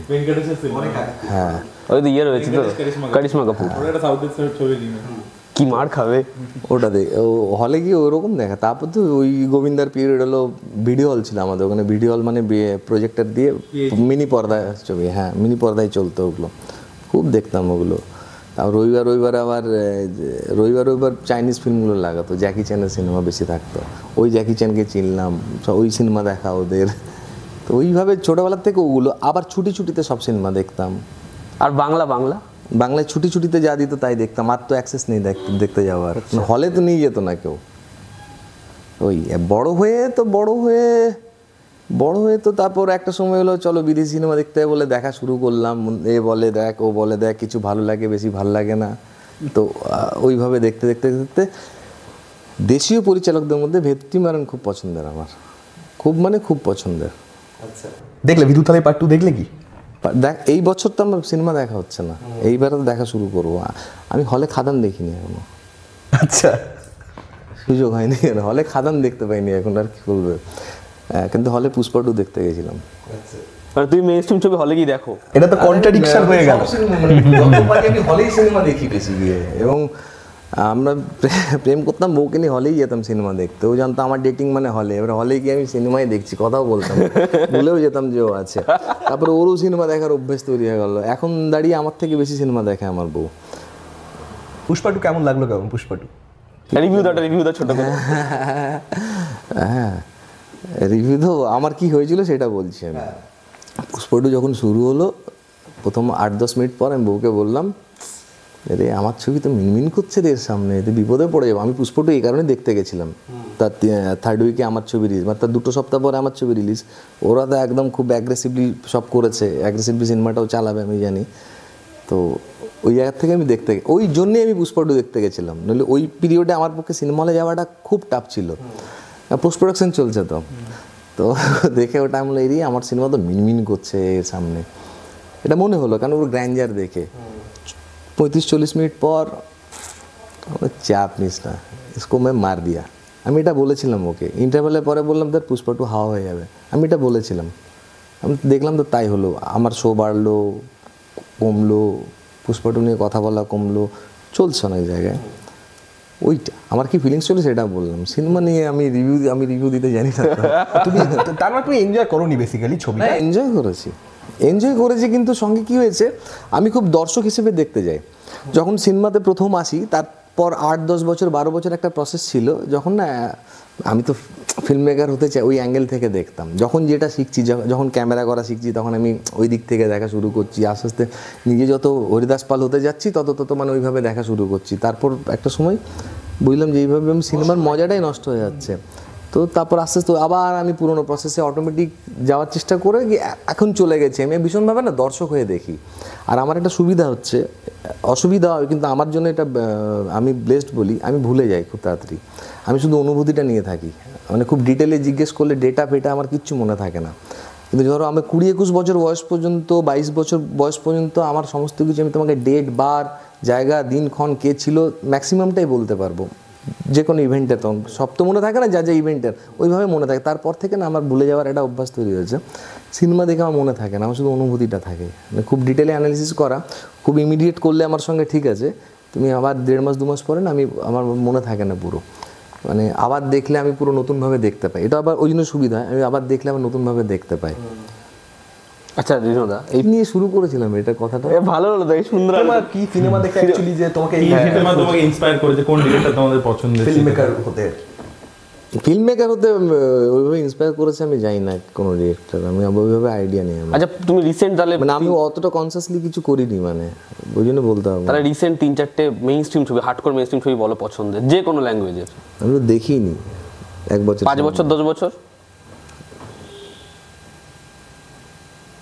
হলে গিয়ে দেখা, হলে তোমার এমনি দেখা 20-30 বছর, বাড়িতে দেখা যায়। বাপরে 20-30 বছর রিসেন্ট বলো, রিসেন্ট বলো। রিলিজই করে। হ্যাঁ তুমি ভেট্রিমারানের ফ্যান বলছো তো, তুমি ছবি দেখো এতটাই। হলে গিয়ে ধরো আমার ভালো লেগেছে কান্তারা, ভালো লেগেছে, আচ্ছা পুষ্পা 1 খুব ভালো লেগেছে, আচ্ছা জওয়ানও ভালো লেগেছে, মানে হালফিলের মধ্যে বললাম। আচ্ছা আচ্ছা আচ্ছা আচ্ছা। আর প্রশান্ত নীলের সালার বা কেজিএফ দেখেছি, আচ্ছা ও ভালো লাগেনি অত, ঠিক আছে, এনজয় করে চলে এসেছি আর কি। কিন্তু আমার ভালো লাগার মধ্যে বললে আমি প্রথম যে 3টে খুব বেশি ভালো লেগেছে সেগুলো বললাম। আচ্ছা মানে অ্যাটলি সব ছবি দেখে রিনোদা। আচ্ছা আচ্ছা। ভেট্রিমারানের কোন ছবিটা তোমার পছন্দ সব থেকে বেশি, যে কটা দেখেছো? বাড়া চেন্নাই ভালো লাগে খুব, ওইভাবে আলাদা করে বলতে পারবো না কোনটা বেশি পছন্দ। বাড়া চেন্নাই খুব ভালো লেগেছে আমার। অসুরান খুব ভালো লেগেছে, আসুন ভালো লেগেছে, আমার আসুরান টাচও করেছিল আমাকে, ওই জন্য অসুরানের উদাহরণ দিয়ে দিলাম। আরেকটা ছবি আছে ওটা দেখেছো, আডু কালাম বলে? না আডু কালাম দেখা হয়নি। আডু কালামটা দেখো, মুরগির যে ফাইট হয় না, মুরগির ফাইট, হ্যাঁ ওটা ব্যাকড্রপ ধানুষ, ওটা ধানুষ দেখবো। Actually ধানুষে বোধহয়- ব্যাক করেছিল কবে? অ্যাকচুয়ালি আমার তো ব্যক্তিগত ভাড়া চেন্নাই থেকে আডু কালামটাও হ্যাঁ, আডু সুপিরিয়র কালাম। ছবি অ্যাকচুয়ালি মনে হয়। ওটা আমি দেখবো করেও দেখা হয়নি। আডু কালামও সেকেন্ড ছবি ওয়েট্রি মানে 6টা ন্যাশনাল অ্যাওয়ার্ড জিতেছে, 6টা, আর কমার্শিয়ালি সাকসেসফুল। আর এই ভিরুথলাই পার্ট 2 যেটা আমরা সবাই দেখেছি, আমাদের এত মানে আমাদের সবসময় না মতের মিল হয় না খুব একটা, মানে প্রচুর কন্ট্রাডিকশন হয়। আমরা ভিরুথলাই 2 দেখে কালকে তিনিয়ারি কথা শুট করছিলাম যে ভিডিওটা সাগরনীলের জন্য পুরোপুরি গেল, ভিডিওটা আসবেই না কখনো। তা ওই ভিডিওতে আমরা বলছিলাম যে ওয়েট্রি না পুরো আমাদের যে এক্সপেকটেশন যা জিনিসপত্র ছিল পার্ট 1-এ যা ছিল, যে তুমি ছবিটা যখন দেখবে তোমার মনে হবে কি যে ও যে পলিটিক্যাল স্টেটমেন্টটা দিচ্ছে ওটা না হোয়াইটও হতে পারে, ব্ল্যাকও হতে পারে, গ্রেও হতে পারে। পার্ট 2-তে যেটা করলো পুরো ছবিটাকে হোয়াইট করে দিল, মানে একটা ক্যারেক্টারকে পুরো গড বানিয়ে দিল, যেটা ভেট্রি কোনোদিন করে না। মানে পুরো ওর পারসেপশন থেকে সরে গেটে ছবি বানালো এবং ওই জায়গাটা পুরো পলিটিক্যাল ডিসব্যালেন্স হয়ে গেল ছবিটা। ও পারসেপশন থেকে সরে গিয়ে বানালো না, অন্য প্রেসার ছিল, বা এখন এইভাবে ভাবছে, হতেই পারে, তিনটের মধ্যে যে কোনো একটা। মানুষ তো বদলায়। ও অনেক কিছু হতে পারে। ও বিক্রম ভালো লেগেছিল আমার, বিক্রম খুব ভালো লেগেছিল। লোকি অ্যাটলিস্ট সব পছন্দের। বললো তো তামিল সিনেমা ফলো করে, ওইভাবে তামিল ভেবে নেবে এইগুলো না, হিন্দিতে ওনার কাছে ভীষণ পছন্দের। তো রামগোপাল বর্মা, আরে তো জিনিয়াস, ছেড়ে দাও। রামগোপাল বর্মার আজকে সকালে একটা নিউজ পড়লাম, রামগোপাল বর্মা এত দেরিতে কেন বুঝলেন, মানে সকালেই পড়লাম একটা, রঙ্গিলা আর সত্যা যে সাকসেস ছিল, তো উনি ওটাকে প্রপারলি ব্যবহার করেননি এবং উনি নিজেকে অন্য অনেক কিছু করার চক্করে উনি এখন এই জাস্ট 3-4 দিন আগে উনি রিয়েলাইজ করেছেন, ওটা একটা স্ক্রিনিং করলেন বোধহয় কোথাও, হ্যাঁ বোম্বেতে হয়েছে। তো তারপর উনি রিয়েলাইজ করেছেন যে আমি ভুল করে ফেলেছি। উনি করতে পারতেন, উনি অনেক কিছু দিতে পারতেন, উনি তো ইন্ডাস্ট্রি দিয়েছেন। পরের যে জেনারেশন আমরা ওনার কাছে বলি বা ওই ঘরানার যতজনা তৈরি হয়েছে, এটা তো ওখান থেকে বেরোনো, সিনেমা অন্যভাবে বানানো শুরু করেছিলেন। জিনিয়াস তো অনেক কিছু করতে পারতেন, মানে এটা আমাদের লস যে এখন উনি এরকম হয়ে গেছেন। না এখন উনি কি হয় বলো তো, ওই যে পাগলামিগুলো একদিন কোথাও এক জায়গায় জায়গাটা বলবো না, আলোচনায় হচ্ছে কথায় কথা না, ওকে নিয়ে খিল্লি করা শুরু হলো, তবে কেন করছে এরকম, তো বললো এরকম করছে, আমি এরকম জায়গায় পৌঁছয় একটা জিনিসই পৌঁছয়, ওর সঙ্গে তো মানে ওকে জাস্টিফাইড করা হয়নি, মানে ও পায়নি, না পাওয়ার জায়গা আছে, ওর ভেতরে ওই আগুনটা ছিল, যার ফলে ওই রকম লোকেরাই এরকম হয়ে যায়। আর এই ফেসটা দেখে রামু বর্মাকে জাজ করা যাবেই, মানে কেন জাজ করছো? আর ছাড় ব্যক্তিগতভাবে কি করছো তো কেন জাজ করছো? খাদানের পরবর্তীতে কি মানে এখন কি চলছে, মানে তোমার পিচিং আরো? না পিচিং চলছে না, রিল্যাক্স লাইভে পিচিং এমনি কম কিন্তু আমার বরাবরই, যার ফলে আমার কাজ পেতে লেট হয়েছে কিন্তু খুব। তো খাদান পরবর্তী আর কি, খাদান 2 ভাবনা হবে, আবার তার আগে দেখি না মাথায় কি আসে, কিভাবে আসে। আচ্ছা ওখানে শ্যাম মাহাতোকে দেখা যাবে? যাই না, যখন আসবে তখন দেখা যাবে। মানে আমাদের বাংলা ইন্ডাস্ট্রিতে তো বলে যে একটা ছবির বাজার গরম থাকতে থাকতে পরের প্রজেক্টটা অন করতে হয় তাদের। না না, এটা বাংলা ইন্ডাস্ট্রি না, ফিল্ম ইন্ডাস্ট্রিতে এটা বলে। আমি এইভাবে ভাবি না, আমি সিরিয়াসলি এইভাবে ভাবি না, মানে আমার অত তাড়াহুড়ো নেই সিনেমা নিয়ে, আর প্রচুর সিনেমা করবো না সারা লাইফে, আমি প্রচুর করবোই না, আমি হয়তো আর 5-7 বছর করবো, তারপর নাও করতে পারি। কেন করবো না, কারণ আমার যেন মনে হচ্ছে তারপরে বানাতে পারবো না। কি হয়েছে কি, আমি যত গল্প লিখেছি আমি সেগুলো নিয়ে হিসেব করে দেখেছি আমি কী লিখেছি, দেখলাম আমার বেড়ে ওঠার সময় যা দেখেছি ফরম্যাট এটা ওটা ওটা ওটা, রং চড়াচ্ছি, বোতল বানাচ্ছি, যা বানাচ্ছি, কিন্তু ওটার থেকেই থাকে দেখেছি, যেগুলো আমার ভালো লেগেছে। আর বাকি যেগুলো আমি খুব ফালতু বলেছি আমি নিজে লিখে, সেগুলো সবটাই তার পরের লাইফ, নতুন লাইফ থেকে আমি লিখেছি। মানে ধর আমি ফিল্মে স্ট্রাগল করছি, ওই বন্ধুবান্ধব দেখে ওটা নিয়ে একটা লেখা, তোমার সঙ্গে আলোচনা করতে করতে কিছু ভালো লাগলো, তুমি কি একটা বললে, এটা নিয়ে ভাবো না কেন, ওটা নিয়ে লেখা, এরকম একটা ফেজ ছিল। ওই লেখাগুলি আমি দেখেছি, আমি খুব অপছন্দ করি। আর ভালো লাগে আমার, সেটা ভালো হয়েছে খারাপ হচ্ছে, আমার ভালো লাগাটা থাকে, সেগুলো হচ্ছে আমি ওই ফেজে, যে ফেজে আমাদের 20-22 অবধি বেড়ে ওঠা অবধি যেটা আমি দেখেছি, তো ওই ওই রুটটা কেটে যাবে গো আস্তে আস্তে, রিসোর্সও শেষ হয়ে যাবে, রুটের কানেকশন কেটে যাবে, তখন কেটে যায় সবারই। তোমার ক্রিয়েটিভ পিক ফর্ম মানুষের খুব অল্প সময়ের থাকে, এই ওঠে এই নামে, এবার এইটাকে কতটা লম্বা করতে পারছো, তো ওইটাই। তারপরে সবাই রিপিট করে, পৃথিবীর প্রত্যেকটা লোক রিপিট করে, মিউজিক ডিরেক্টর বলো, রাইটার বলো, পেইন্টার বলো, ডিরেক্টর বলো, এটা আমি আমার কথা বলছি, আমার বিশেষ থেকে বলছি, মানে একদম এটাকে তথ্য হিসেবে নাও ধরতে পারো। তো আমার যেটা মনে হয়েছে তারা রিপিট করে, কারণ তাদের ওই পিক ফর্মটা ওই সময়ের থাকে, তারপরে ওখানে যে সাকসেস পাওয়ার পরে কি তাদের লাইফস্টাইল বদলায় বা পরিবেশটা বদলায়, লাইফস্টাইল থেকে বদলালে পরিবেশ বদলায়, লোকজন বদলায়, রুটটার থেকে সরে যায়, তখন না ওই মশলাগুলো আর আসতে থাকে না, তখন গিয়ে থেমে যায়। তো আমার যেটা মনে হচ্ছে আমারও থেমে যাবে, তার আগে আমি থেমে যাব। মানে যখন আমি জানি আমি রিপিট করবো, যেদিনই আমার মনে হবে আমি আসছে না কিছু, থেমে যাব।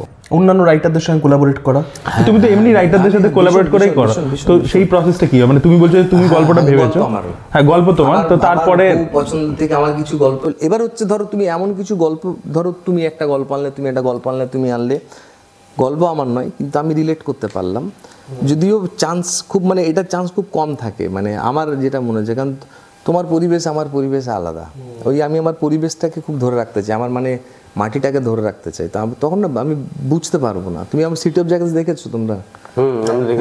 তুমি দেখবে, ওটা দেখে আরো বেশি করে আমি রিয়েলাইজ করেছি, ওটা সিটি অফ জ্যাকেলস আমাকে অনেকটা মানে পুষ্ট করেছে, ওটা বানানোর পর আমি খুব আরো মানে এই ভাবনাতে আরো বেশি এলো আমার, মানে এই ভাবনাটা আরো খুব বেশি স্ট্রং হলো আমার, যে এটা হবে আমার সঙ্গে।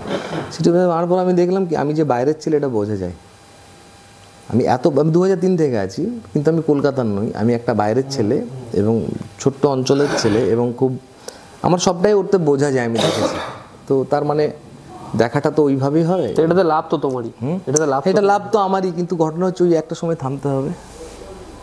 এটা লাভ আমি কেন বললাম, তার কারণ হচ্ছে আমাদের নিজস্বতা থাকবে ভাই, একটা নিজস্বতা থাকবে, এবং না আমরা যেরকম ধরনের ছবি দেখি, এই মেইন স্ট্রিম ছবি যেরকম ধরনের দেখছিলাম, যখন খাদানের প্রথম প্রোমো আসে, আমরা আমাদের এখানে মেইন স্ট্রিম হিরোদেরকে এরকম অ্যাকসেন্টে কথা বলতে দেখি না।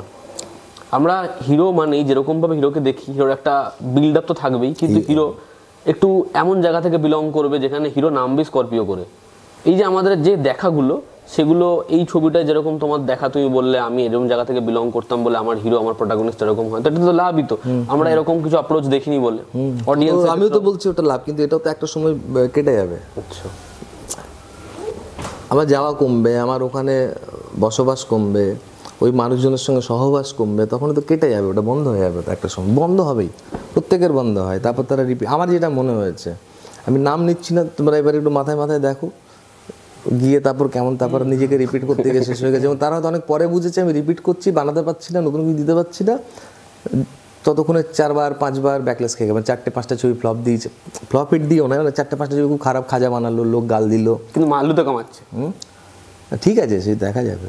মাল্লু আর এই যেটা এখান থেকে শুরু হলো, যে বাজার গরম থাকতে থাকতেই হাতড়া মারো, ওই প্রসেসে বিলিভই করি না আমি।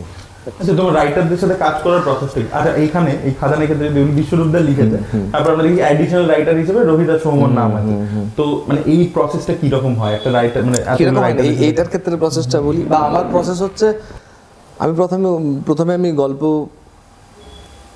গল্প লিখলাম, গল্পকে রাখলাম, ছাড়লাম করে একটা অবধি আমি গল্পটাকে এলাবোরেট করতে করতে করতে করতে নিয়ে গেলাম, আমি মানে গল্পে আমি পুরো ছবিটা দেখতে পাচ্ছি, তারপর আমি রাইটারের সঙ্গে অনবোর্ড হই, এবং খুব রেগুলার প্রসেসে আমাদের বসা। মানে 2 পেজার 3 পেজার নাকি আরো? না, আমার বললাম না, আমি তোমাকে এক্ষুনি 8 ঘন্টার একটা গল্প লিখতে পারি, মানে 8 ঘন্টা লিখতে পারি আমি, শুধু কয়লা নিয়ে। তো এটা অনেক ছিল, এটা আরও ডিটেলে ছিল। তো ওইটা প্রসেস। এবার রোহিত সময় হলো আরও পরে যখন আমরা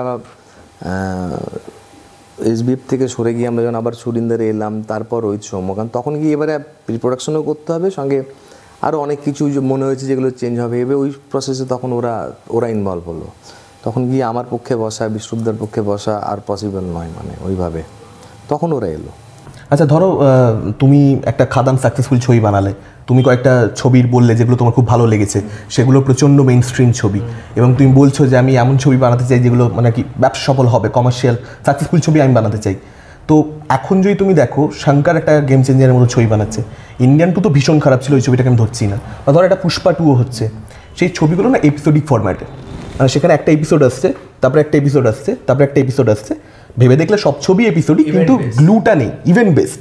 এবার সেটা কোথাও একটা সংখ্যা স্টেটমেন্টও দিচ্ছে যে এখন অডিয়েন্স রিলস দেখছে, অ্যাটেনশন স্প্যানটা কমে যাচ্ছে, এবং সেটাকে অনুরাগ কাশ্যপ আবার একটা সাক্ষাৎকারে বলছে যে শঙ্কর যদি এভাবে ভাবে, তাহলে জিনিসটা মানে বুঝতে হবে যে ভারতীয় সিনেমা কোথায় গিয়ে পৌঁছাচ্ছে, যদি শঙ্কর মতো লেজেন্ডারি ফিল্ম মেকার বলে।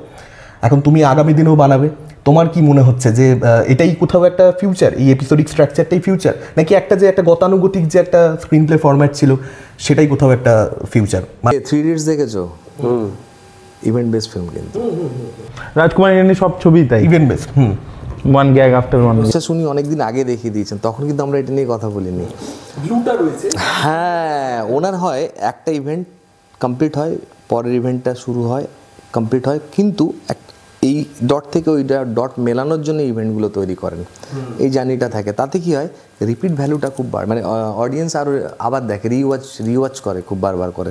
আমি জানি ওখানে গিয়ে পৌঁছবে, কিন্তু ছোটো ছোটো মজার মধ্যে দিয়ে পেরোবো। এই একটা করে শর্ট ফিল্ম উনি বানিয়ে যান। তো এই ইভেন্ট বেস আগেও হতো, এখন এইভাবে বলছে কেন আমি জানি না। তো আর এরকম নির্দিষ্ট ফরম্যাট এইভাবে বলা খুব মুশকিল, জানো। সিনেমাতে যখনই যেটা চলে সেটাকে ট্রেন্ড বলতে যাই, কিন্তু ট্রেন্ড বলে সিনেমাতে কিছুই হয় না অ্যাকচুয়ালি। যেটা চলছে ওটা দেখে 4-10 জন করতে যায়, ওটাকে ট্রেন্ড বলে, তারপরে গিয়ে আবার ধাড়া হ্যাঁ ফ্লপ হয়, তখন আবার অন্য একজন টুক করে আসে, ভূতের ভবিষ্যৎ এলো, সবাই মিলে ভূতের ছবি বানাতে গেল। আরে ভূতের ভবিষ্যৎ ভূতের ছবি নয়, কিন্তু ওইভাবে গেল সবাই ভেবে। তো এইভাবে ভাবতে থাকে। এখন হরর কমেডি চলছে, তো একটা দুটো চলেছে, এবার হরর কমেডি সবাই এখন অনেকে বলছে হরর কমেডি বানাবো। আমাকে বাংলায় বলছে, বাংলায় হ্যাঁ আমাকে বলছে তুমি হরর কমেডি বানাও। আর আমি তো হররটাকে আমি ডিলই করতে পারি না, মানে আমি বানাতে পারবো না। কিন্তু হরর কমেডি বানাও, হ্যাঁ হয়ে যাবে, আরে হয়ে যাবে, তুমি এনজয় করো না, বানাবে। তো ওই রকম ইভেন্ট বেস ওই রকম আমি জানি না। অ্যাকচুয়ালি ধর রাজু হিরানি, তুমি যে এক্সাম্পল দিলে, রাজু হিরানির ছবিগুলোতে প্রত্যেকটা যে ইন্ডিভিজুয়াল সেট পিস বলো বা এপিসোড বলো, দেখবে সেখানে ক্যারেক্টার ডেভেলপমেন্ট হচ্ছে অথবা প্লট ডেভেলপমেন্ট হচ্ছে, যে কোনো একটা, অথবা ম্যাক্সিমাম সিন অ্যাকচুয়ালি রাজু হিরানির ছবি তো মানে সেখানে দুটো একসঙ্গে হচ্ছে প্রত্যেকটা এপিসোডে। কিন্তু সেটা কিন্তু ম্যান্ডেটরি না যে গেম চেঞ্জার বা পুষ্পা 2 এর ক্ষেত্রে হচ্ছে। মানে ধরে নাও পুষ্পা 2 এরকম বেশ কিছু এপিসোড রয়েছে যেটা অ্যাকচুয়ালি ওভারঅল যে মূল যে ন্যারেটিভটা সেটা কোনোভাবে সার্ভ করছে না, জাস্ট সেটা এন্টারটেইন করবার জন্য, যে আমি এই সিনটা দেখাচ্ছি, এই হিরোকে সেলিব্রেট করে পাবলিক বেরিয়ে যায়। সেলিব্রেট করো, ওটাও লাগবে, ওটাও একটা সেকশন অফ অডিয়েন্সের পছন্দ হবে। আর এই আর ছোটো কথা যদি বলি, একটা হোলসাম গল্প লাগবে। ওটা মিস হয়ে গেলে গেল, ওটা লাগবে। ওটা 19-20 হয়ে যেতে পারে, কিন্তু ওটা লাগবে। এটা আমার মনে হয়েছে, ওটা লাগবে। তারপর তুমি ইভেন্ট বেস করো না, তাহলে এঙ্গেজিং হয়। ইভেন্ট বেস এটা একটা ফর্মুলা, এঙ্গেজিং করা ছবিকে। তো এবারে ইভেন্টটাকে কীভাবে দেখাচ্ছ, রাজকুমার হিরানি একভাবে দেখাতেন, এরাও ইভেন্ট করছে। পুষ্পা 1 কিন্তু শুধু ইভেন্টই দেখিয়ে গেছে পরপর গিয়ে। পুষ্পার বলি এবার তোমাকে, পুষ্পা হল থেকে বেরিয়েছি, হাইল্যান্ড পার্কে দেখতে গেছিলাম, বেরিয়ে ওই বাইক বের করেছি, বসে যে বেরোতে গিয়ে না বাইক নিয়ে বেরোচ্ছি, তখন এই গল্পটা কী ছিল, মানে বোঝো এতটা এঙ্গেজিং। আমার মাথা দিয়ে নিয়ে যে গল্প টল্প আমি কিছুই দেখে আসিনি। বউ বললো গল্প কোথায় ছিল। এটা একটা ফরম্যাট, এটা 1-8 বার চলতে পারে। গল্প লাগবে তোমার, একটা মজা দিতে হবে, গল্প লিখতে হবে, কিছু টেকওয়ে কখনো কখনো থাকতে লাগবে। লোকের একটা অনুভূতিটা তো নিয়ে যাবে, যেমন বললাম মনে রাখতে পারি না, কিন্তু একটা অনুভূতি তো নিয়ে যায়। পুষ্পার অনুভূতি ওটা ছিল, 3 Idiots-এর অনুভূতিটা আজও ওটা আছে। তো এটা অনুভূতিটা কতটা গেঁথে থাকে। ধরো পুষ্পা 2 এর মতন ছবি সাকসেস পাচ্ছে, খুব ভালো কথা, সেটা একটা অডিয়েন্স রয়েছে। আমি পুষ্পা 1 এর কথা বললাম। পুষ্পা 1 এর কথা বলছো? পুষ্পা 1 এ তো তবু আমি বলবো অনেক গল্প ছিল, একটা জার্নি ছিল, ক্যারেক্টার। হ্যাঁ হ্যাঁ, ইভেন্টগুলো অনেক বেটার ছিল, বেটার ছিল। হ্যাঁ, এবারে পুষ্পা 1 এর মজাটা হচ্ছে পুষ্পা 1 এর উত্তরণটা ছিল। হ্যাঁ, এটা মজা লাগে। যতগুলো সিনেমা দেখবে এরকম আছে না, লড়াইটা আচ্ছা, তারপর যে সাকসেস পেয়ে যায় তখন যে না মনে না বোরিং হয়ে যাচ্ছে। ধরো কেউ দেখছি হিরো হওয়ার চেষ্টা করছে, কেউ বিজনেসম্যান হওয়ার চেষ্টা করছে, যখন হচ্ছে আমাদের ভালো লাগে, হয়ে যাওয়ার পর না আর মজা লাগে না আমাদের। স্টে করে গেলে জায়গাটার মধ্যে মজা লাগে। পুষ্পা 2 এর ওটাও একটা ব্যাপার আছে, তখন তোর হয়ে গেছে, এবার নতুন নতুন কি করবে। পুষ্পা তো হচ্ছে, তো আমার মনে হচ্ছে কর্ণের গল্প, মহাভারতের কর্ণের গল্প, তার ফ্যামিলি থেকে আইডেন্টিটি চায়, কর্ণ আইডেন্টিটি, ফ্যামিলি, নিজের। কিন্তু এখানে কর্ণ জেতে, কর্ণ হারে না, কর্ণ এখানে দিয়ে আসে না। আমার বারবার যেন মনে ওরা প্রথমে এটা মাথায় রেখেই বানিয়েছে এটা, কারণ আমি পুরো কর্ণ দেখতে পেয়েছি। তো কর্ণের একটা নতুন অ্যাসপেক্ট দেখতে পাচ্ছি তখন, এই কর্ণের উত্থান, কর্ণকে যে আমরা হারতে দেখেছি, হারতে মানে বিলিয়ে দিতে দেখেছি, আলটিমেট তো হেরে যাওয়া, এখানে কর্ণ জিতছে, ওটা দেখে ভালো লাগছে। এরপরে পুষ্পা 2 তো পুরো কর্ণ তো এখন এম্পায়ার হয়ে আছে, তার একটা পুরো রাজত্ব আছে, তো ওই জন্য হয়তো ভালো লাগছে। আচ্ছা, আমরা অনেক সিরিয়াস টপিকে চলে গেলাম। তোমার কন্টেম্পোরারি ফিল্ম মেকার এই মুহূর্তে যারা রয়েছে, তোমার সমবয়সী নতুন ডিরেক্টর, তাদের মধ্যে কার কার কাজ তোমার ভালো লাগে বাংলাতে? দেবালয়, অভিরূপ, তো অভিরূপদের সাথে কাজও করেছে না একসাথে? বন্ধু তো আমার, খুব ভালো কাজ করে, ও অনেক ভালো কাজও করবে ফিউচারে। ও ও অন্যভাবে দেখে একদম। আচ্ছা, অভিরূপ, দেবালয়, এমনি বাকি এবার নাম আমাদের মনে আসছে না রে বা মানে নাম যদি আমরা বলি এরা সবাই তো আমার সিনিয়র। তোকে সব হ্যাঁ বলতে হবে। হ্যাঁ না বলতে পারবো না, আমরা এবার নাম পরপর বলতে থাকি। না না, অনেক বলতে হবে আমার, ওই যে মনে থাকে কম আমার। আমরা অপশন দেবো কিন্তু এরা সবাই সিনিয়র তো আমার কাছে, মানে আমার থেকে সিনিয়র তো সবাই, কাজের দিক থেকে বলি। কাজের দিক থেকে, মানে সিনেমা বানানোর ক্ষেত্রে সবাই সিনিয়র আমার থেকে। ইন্ডাস্ট্রিতে হয়তো সবাই জুনিয়র, ইন্ডাস্ট্রিতে অনেক বড় বড় নামও আমার জুনিয়র, কিন্তু এই যে কবে এসছো কি তাদের 2003 থেকে আছো? 2003 থেকে। তো তোমাদের কি তুমি অ্যাসিস্ট করতে? হ্যাঁ, অ্যাসিস্ট করতাম তো। তুমি কোন কোন ছবিতে অ্যাসিস্ট করেছো? অ্যাকচুয়ালি দেবদার আগে এসেছে। তুমি কোন কোন ছবিতে অ্যাসিস্ট করেছো? খুব বড় ছবিতে অ্যাসিস্ট করিনি, আমি বেশি টেলিভিশনে কাজ করতাম খুব। আচ্ছা, ফিকশন না নন ফিকশন? Fiction, fiction. আচ্ছা রিনোদা, এই আমার একজনের কাজ ভালো লাগতো, মনোজ মিচিগান, মনোজ মিচি, যিনি এখন কাজ দারুণ করেন, কাজ দারুণ। আমার খুব ভালো লাগতো, খুব ভালো লাগতো। যে নামগুলো বললো, মানে নামগুলো মানে তারা যেরকম ধরনের সিনেমা বানায় সেই সিনেমা, মানে তুমি এরকম ধরনের এই যে দেবালা ভট্টাচার্যের নাম বললে, দেবালা ভট্টাচার্যের ছবি যেরকম হয়, মানে সেই ছবি বক্স অফিসে আসে না সেই ছবিতে। বাট তুমি একদম শুরুতেই বললে, এবার বলি আমি তো এখানে ওইরকম কাউকে পাইনি যে মেন স্ট্রিম সিনেমা বানিয়েছে ওইভাবে দেখবো। অভিরূপদারগুলো যথেষ্ট মেন স্ট্রিম। Mainstream না cinema অভিরূপদের ছবি তখন সবাই বক্স অফিসে আসেনি না। আমাদের এখানে 10-12 বছর আগে অব্দি মেন স্ট্রিম সিনেমা তো সাউথ থেকে নিয়ে এসে ধার করে করা হতো। তার মধ্যেও যেমন রাজদার ছবির মধ্যে একটা দেখতাম, একটা মশলা জানেন ভদ্রলোক, মানে টুক করে ছেড়ে দিতেন, মনে হয় বাঙালি বাঙালি একটা ফিল পেয়ে কনভিনসিং হতো ব্যাপারটা। ভাল লাগতো, বোঝানো সে বোঝানো এখনো ভালো লাগে আমার। তো ওটা ওনার মধ্যে ছিল, কিন্তু উনি প্রলয় করেছিলেন, ভালো লেগেছিল। প্রলয় যদি খুব ভয়ানক সাফল্য পেয়ে যেত তাহলে হয়তো হয়তো এই মাঝে যে গ্যাপটা আমরা দেখতাম না হয়তো। আচ্ছা, বিগত 2 মাস রাজদার প্রশংসা করলে তো দেবদার ফ্যানরা আমাদেরকে গালাগালি দিচ্ছে। আমি এটাই বলতে যাচ্ছিলাম, তুই প্রশ্নটা করবি, ওই প্রশ্ন তোরই প্রশ্ন, আমি প্রশ্ন নেবো না। কিন্তু আমার যেটা অবাক লাগছে সেটা হচ্ছে তোমার এই ইন্টারাকশন, এই ইন্টারভিউতে তুমি এই রাজদার কথা বলছো, দেবালয়দার কথা বলছো, অভিরূপের কথা বলছো। আমাদের এখানে যেটা হয়, যেটা আমরা ইন্টারাকশন করেছি, এত অরিত্র করেছো, আমরা প্রচুর ইন্টারভিউস করেছি, যেটা দেখি সেটা হচ্ছে যে পরিচালকরা ইন্টারভিউ দেয়, তারা না ডিরেক্ট কারো নাম নিয়ে প্রেস করে না। ও তারা ইন্ডাস্ট্রি, তো আমি তো আউটসাইডার, ওই জন্য আমি আউটসাইডারই থাকতাম। না না, এইগুলো বিনয়। না না বিনয় না, আমি বিনয়ের কি আছে, এটা এক্সট্রা বিনয় নিয়ে কি করব? হ্যাঁ, তাও না তুই এবার প্রশ্নটা কর।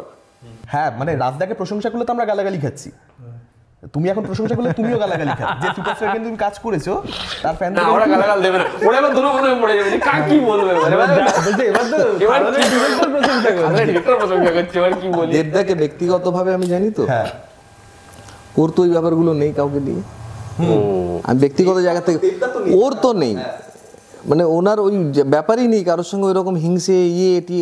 আমি বিশ্বাস করো, এই যে লোক মানে দু একবার মানে কথায় কথা এসছে তো করতে চায় ও, মানে এটা করতে চায়, ইন্ডাস্ট্রির জন্য অনেক কিছু করতে চায়, আলোচনা হয়, প্রচুর আড্ডা হয় তো আমাদের, খাদানের বাইরে আড্ডা আমাদের প্রচুর হয়, মানে খাদান বাদ দিয়ে অন্য সাবজেক্টে অনেক আড্ডা হয়। এবং আমি বেশিটাই সিনেমা নিয়ে আড্ডা মারতে, সিনেমা ইন্ডাস্ট্রি নিয়ে আড্ডা মারতে পছন্দ করি, এমনি আড্ডা কম।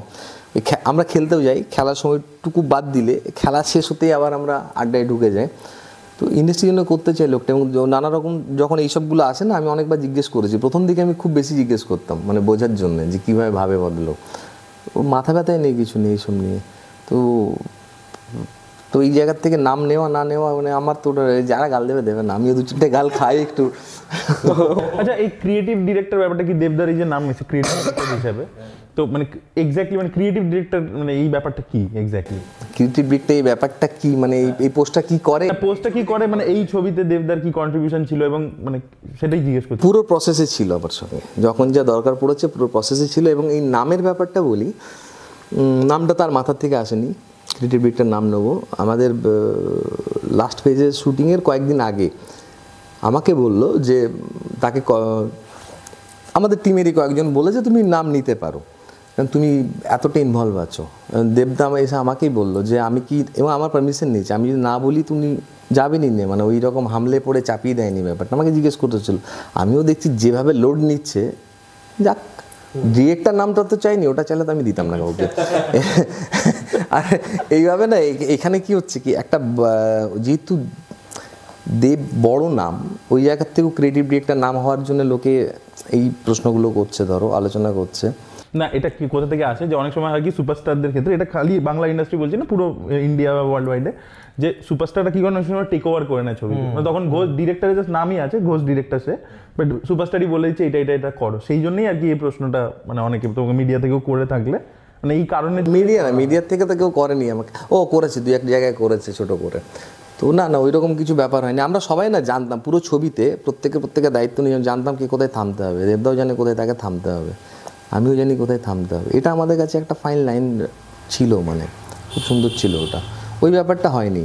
এরপরে তো ওই লড়াইটা ছিলই যে আমি তোমাকে কনভিন্স করবো না, তুমি আমাকে কনভিন্স করবে, দেবদা বলেও থাকে দেখবে, আমি নিজে ওটাতে বিশ্বাস করি, কনভিন্স করা করি এটা ব্যাপারে। তো ওই জায়গার থেকে ওইটুকুই ছিল আমাদের, কিন্তু আমরা সবাই থামতে জানতাম কে কোথায় থামতে হবে।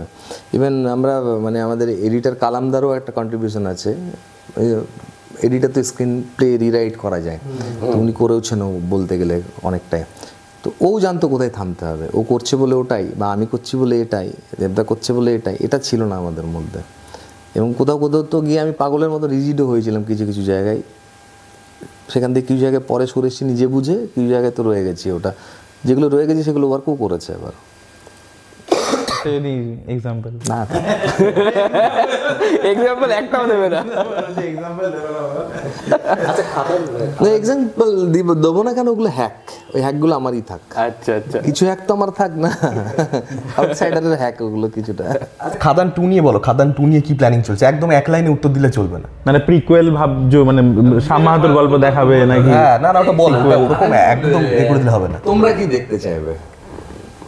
আচ্ছা না, এর আগে আমার আরেকটা ইন্টারেস্টিং কোয়েশ্চেন, খাদান 2 এর আগে একটা মাঝখানে দেখবে একটা থিওরি উঠেছিল যে এই ছবিটার গল্প এরকম হতে পারে যে বাবা দেব ভার্সেস ছেলে দেব, দেখবে এরকম একটা থিওরি উঠেছিল, হ্যাঁ সোশ্যাল মিডিয়াতে উঠেছিল যে বাবা দেব ভার্সেস ছেলে দেব, যে বাবাটা অ্যাকচুয়ালি মেন ভিলেন, বেঁচে আছে ওই পুরো এম্পায়ারটার পিছনে, এবং ছেলে মানে ল্যাডারে উঠতে যখন যিশুদাকে মারছে তখন দেখছে বাবা এর পিছনে আছে, এবং বাবা অ্যাকচুয়ালি মানে কোনো পার্সোনাল রিলেশনশিপ ইত্যাদি মানে না, এরকম একটা থিওরি উঠেছিল।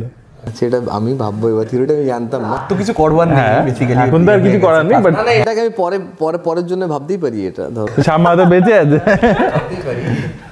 তোমরা কি দেখতে চাইবে? আমরা তো আমি তো ওই শ্যামমোহনের গল্পটা মানে প্রিকুয়েলটাই দেখি। আমি তো শ্যামমোহনের যে বন্ধুত্বটা হলো, ওই বন্ধুত্বটার আগে মানে মোহনের কি ফিলোসফি ছিল, যে বন্ধুত্বটা কেন হলো, বা এই যে শ্যাম ওর কি কোনো পার্সোনাল বা ব্যাক স্টোরি আছে যে শ্যাম এই জায়গাটাতেই পার্টিকুলার কেন ভাবলো যে আমি এই জায়গাটাই দখল নেবো, বা ওর ওই যে শুরুতে বলা যে ওর একটা অন্ধকারে জার্নি আছে, ওই অন্ধকারটা জানতে চাই। আর তুমি? আমি যে কোনো গল্প দেখতে প্রস্তুত, খালি আমার একটু ডেভেলপমেন্ট চাই, যেন হ্যাঁ এইটা আমি তার সাথে মানে তুমি অ্যাকচুয়ালি মানে ক্যারেক্টারের ডিটেলে শ্যাম মাহাতোর যে ধরো অ্যাকশন সিকোয়েন্স যেটা রয়েছে, যেটা বাজারের মধ্যে অ্যাটাক করে দিয়েছে নীলের চরিত্রকে, সেই সময় যেটা ওখানে মুস্তি পাচ্ছি, যখন বিড়িটা ঘুরাচ্ছে ওখানে মুস্তি পাচ্ছি।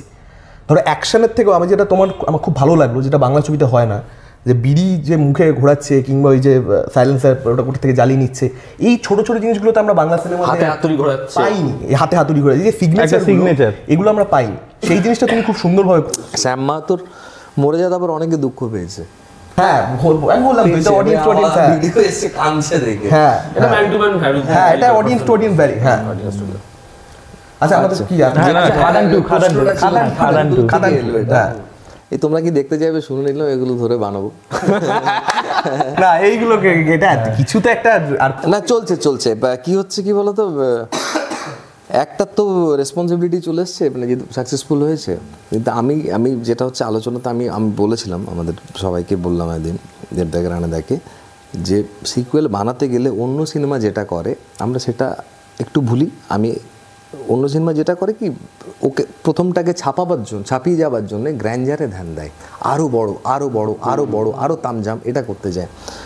তো গ্র্যান্ডার তামঝাম যাই বলো সেটা দাঁড়িয়ে থাকে কিন্তু গল্পটার ওপরে, ওটা বেস হয় তার উপরে দাঁড়িয়ে থাকে। তার মানে আমরা ওই করতে গিয়ে গল্প হারিয়ে যাই, আমরা গল্প বানাই, জমিয়ে একটা গল্প বানাই, বাকি তামঝাম ওটা বানাতে বুকের পাটা লাগে, ওটা আছে যথেষ্ট সবার, কারণ তারা এই ছবি ব্যাক করেছে, ওটা করে নেওয়া যাবে, ওটা তার পরে করে নেবো।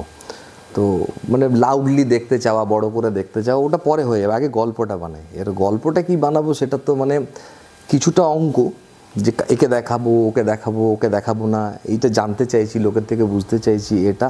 আর কিছু জিনিস আমার কাছে ক্লিয়ার আছে, ধরো তুমি এটা দেখতে চাইবো বললে তো তুমি কীভাবে বলছো, কেন বলছো, হয়তো অন্য সময় আরও ডিটেল আলোচনা করবো। আমি প্রত্যেকের সঙ্গে এই আলোচনাটাও করছি, মানে এই প্রসেসটা চালিয়ে রেখেছি আমি, রিলিজের থেকে এটা করে আসছি।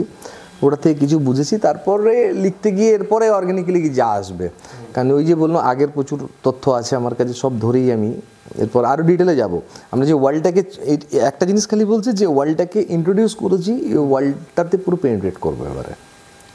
আচ্ছা, আরেকটা সিকুয়েলের ক্ষেত্রে একটা নতুন ফরম্যাট এসছে, এটা তুমি দুটো সাকসেসফুল ছবি দিয়ে আমি এক্সাম্পল দিচ্ছি, পুষ্পা 2 এবং স্ত্রী 2 এলো। এই দুটো সিনেমা কি করেছে, নিজেরই ফার্স্ট সিনেমাটা বিভিন্ন যে আইকনিক মোমেন্টসগুলো ছিল সেগুলোকে সেকেন্ড পার্টে রিক্রিয়েট করেছে। মানে ধরো ফার্স্ট পার্টে ছিল পুষ্পা বলছে যে আমি মারুতি অমনি ছাড়া যাবো না, সেকেন্ড পার্টে হেলিকপ্টার ছাড়া যাবো না। তো এরকম ভাবে তারপরে দেখবে প্রথমে যে টাকা দেওয়ার সিনটা এখানে থানার মধ্যে সবকিছু ছিল, ওটা করে ওটা স্ত্রীও করেছে, বুঝলো? ওটা ওই মেটা সাবজেক্ট থেকে করছে। ব্যাপারটা হচ্ছে প্রথমটার একটা অডিয়েন্স তৈরি হয়ে যায়, তো ওই জন্য ওই অডিয়েন্সকে কেটার করার জন্য ওটা বানানো হয়, পার্টিকুলারলি ওই অডিয়েন্সের জন্য যে প্রথমটার প্রেমে পড়ে সেকেন্ডটা দেখতে এসছে।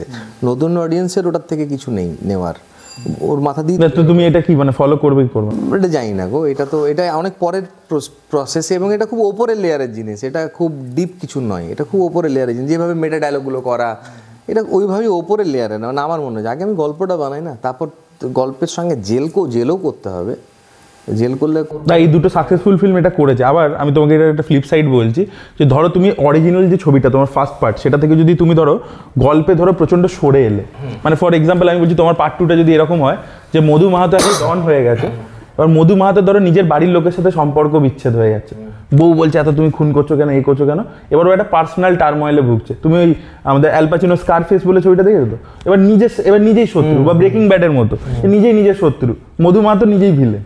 এবার তুমি যদি এরকম একটা ফিলোসফিক্যাল লেভেলে চলে যাও, তাহলে কি হচ্ছে, পার্ট 1 যে ট্রিটমেন্ট থেকে তুমি দূরে সরে যাচ্ছ, তাতে কিন্তু একটা ব্যাকফায়ার করে। এটা আমি তোমাকে বলছি 2.0 বলে যে শঙ্করের ছবি রোবটের পার্ট 2, যেহেতু 2.0 পুরো নিজের অরিজিনাল যে জোনটা থেকে অনেকটা সরে এসেছিল, ঠিক আছে, তাই জন্য কিন্তু ছবিটা আন্ডার পারফর্ম করেছে, মানে যে বাজেটের ছবি ছিল, যেরকম হাইপ ছিল, তার থেকে আন্ডার পারফর্ম করেছে। কারণ ও কি করেছে, একটা মানে যে শঙ্কর যে ফার্স্ট পার্টে যেটা রেখেছিল যে আজ মডার্ন, মানে আজকের দিনে রোবট যদি এসে যায় কি কাজকর্ম করছে এ করছে, এবং রোবট প্রেমে পড়ে যাচ্ছে, একটা লাভ স্টোরি ছিল, এবং নর্মাল ফাংশনসগুলো কীভাবে আরও ইমপ্রুভ হয়ে যাবে রোবট এলে, তো খুব রিলেটেবল ছিল। সেখান থেকে একটা সায়েন্স ফিকশন জোনের মধ্যে, পুরো মানে সায়েন্স ফিকশন ওটাও, কিন্তু এটা একটা ফ্যান্টাসি জোনের মধ্যে, একটা সুপার ভিলেন সুপার হিরো টাইপের জোনের মধ্যে চলে গেছিলো 2.0। অরিজিনাল আইডিয়া থেকে অনেকটা সরে এসছে, তাই জন্য কিন্তু অতটা সাকসেসফুল হয়নি। তো এটাও কিন্তু মানে মাথায় রাখছি আর কি, মানে আমি তোমাকে জাস্ট বলছি। তো তোমার কি মনে হয়, মানে পুরোটা সরে আসবে নাকি কি করবে? এটা আমি সত্যিই এখনো জানি, লিখতে গিয়ে বোঝা যাবে। একটা প্লট আইডিয়া হালকার উপর ভাবা আছে, কিন্তু এবারে লিখতে গেলে বোঝা যাবে যে ওটা 26শে ক্রিসমাসে আমি লেখা না হবি বলতে তুমি এরপরে খাদান 2 করবে, তার আগে অন্য কোনো? না, অন্য ছবিও করতে পারি, অন্য ছবিও করতে পারি আমি, দেখা যাক, ওটা সময় বলবে। আমি পিচ করিনি এখনো কোথাও, আর আমি নিজেও মানে ওই রিজনে আসিনি কি করবো এখনো। আমি এখন এই ফেসটাতে উড়ি, একটু মজা নিই, এবারে একটু খান থেকে বেরিয়ে আরেকটু এবারে নিজের মতন করে ব্রিথ নেবো, আমি বাড়ি পালাবো, ঘুরে আসবো কিছুদিন, ওই করতে করতে এরকম হতে পারে জিদ্দার সঙ্গে একটা কমার্শিয়াল ছবি হয়ে গেল। হাসিটা দেখে মনে হচ্ছে মিটিং চলছে।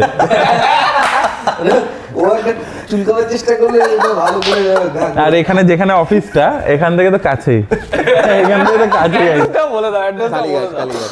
বলছি কাউকে ভেবে কোনোদিন লিখিনি, কাউকে ভেবে ফিউচারও হয়তো লিখবো না, হয়তো এবারে বলি, এবারে লিখে ফেলেছো অলরেডি, জিদ্দাকে তুমি দেখছো, বলছো না আমাদের। একটা বিষয় আমি তোমাকে বলি, হ্যাঁ সেটা সেটা সত্যি আমার অভ্যেসই আছে, এটা আন্ডার দ্য টেবিল হচ্ছে, হয়তো কাউকেই বলি না।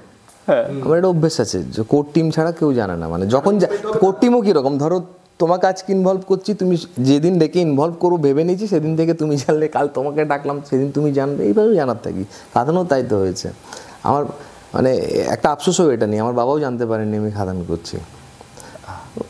পুরো ফাইনাল হবে যখন অ্যানাউন্সমেন্টের আগের দিন হয়তো বলবো, এরকম ভেবেছিলাম আমি, তো হলোই না তো প্রসেসটা, যাও তো ওই আর কি। তো না, ওরকম কিছু এখন চলছে না। একটা কমেন্ট আমি তোমাকে বলি, যখন খাদান ম্যাচে সাকসেসফুল হয়েছে একটা কমেন্ট না খুব এসছে, তোমার নামে কিন্তু কমেন্ট পড়ে, হ্যাঁ সুজিত দত্ত ইন্টারভিউ করে এই কমেন্ট প্রচুর পড়েছে, আমরা এটা নিয়ে আলোচনা করছিলাম, তো একটা কমেন্ট পড়েছিল, কমেন্টটা খুব হাইড, আমি চেষ্টা করবো স্ক্রিনশট দিয়ে দেওয়ার। সেটা হচ্ছে দেবদার মেইন স্ট্রিম ছবিতে কামব্যাক হলো, মানে দেবদা তো মানে হিট স্ট্রিক পরপর সবই সাকসেসফুল ছবি দিয়ে গেছে, কিন্তু মেইন স্ট্রিম ছবিতে বহু বছর পর ফিরলো। একটা কমেন্ট এসেছিল যে সুজিত দত্ত জিদ্দার সাথে মেইন স্ট্রিম ছবি করে জিদ্দা তাহলে বক্স অফিসে এরকম নাম্বার আনবে, তো এটা নিয়ে তোমার কি মনে হয়? জিদ্দার সাথে ছবি করে এই জন্যই ও বললো কথা না, সেটা হচ্ছে আমি ওই যে বললাম কাউকে মানে ভেবে তো গল্প লেখা মুশকিল, গল্প তো ওই আমার ওই জার্নি থেকে গল্প আসবে, গল্প যদি কখনো ওরকম কোনো গল্প আসে যে এটা জিদ্দাকে ভাল লাগবে তো আমি গিয়ে জিদ্দাকে অ্যাপ্রোচ করবো, মিঠুন চক্রবর্তীকে ভাল লাগলে ওনাকে গিয়ে অ্যাপ্রোচ করবো, বুম্বাদাকে ভাল লাগলে বুম্বাদাকে গিয়ে অ্যাপ্রোচ করবো। আর যারা হচ্ছে একটু মানে সেমি মেইন স্ট্রিম ছবি করে আবির অনির্বাণীদের অ্যাপ্রোচ করবে না? না না না, এরকম কেন? ওই তো যাকে আমার মনে হবে প্রথমবারে দেখতে, যাকে দেখতে পাচ্ছি তাকে অ্যাপ্রোচ করবো। প্রত্যেকটা ইন্টারভিউতে একটা ফেজ হয় যেখানে আমরা কন্ট্রোভার্সি তৈরি করবার চেষ্টা করি, এটা হচ্ছে সেই ফেজটা চলছে। এটা হচ্ছে বিষয়, হারামি মানে তিনজনই হারামি, মানে প্যারামিটার নিয়ে বেশি। আমাকে এর মধ্যে ইনভলভ নিজেকে যেটা বলছে সেটা ও হচ্ছে উইনার, হেরে যাওয়া আমি, হারামি, এইভাবে নাও না, কালকে থেকে জিতবে তুমি। আচ্ছা আমাদের শেষ জিজ্ঞাসা, সেটা হচ্ছে ক্রিটিসিজম। শেষ জিজ্ঞাসা সিনেমা ছিল প্রসেনজিৎ চট্টোপাধ্যায়ের ছোট্ট জিজ্ঞাসা, প্রথম ছবি। হ্যাঁ, আমাদের শেষ জিজ্ঞাসা টিভিতে দেখেছি, সেটা হচ্ছে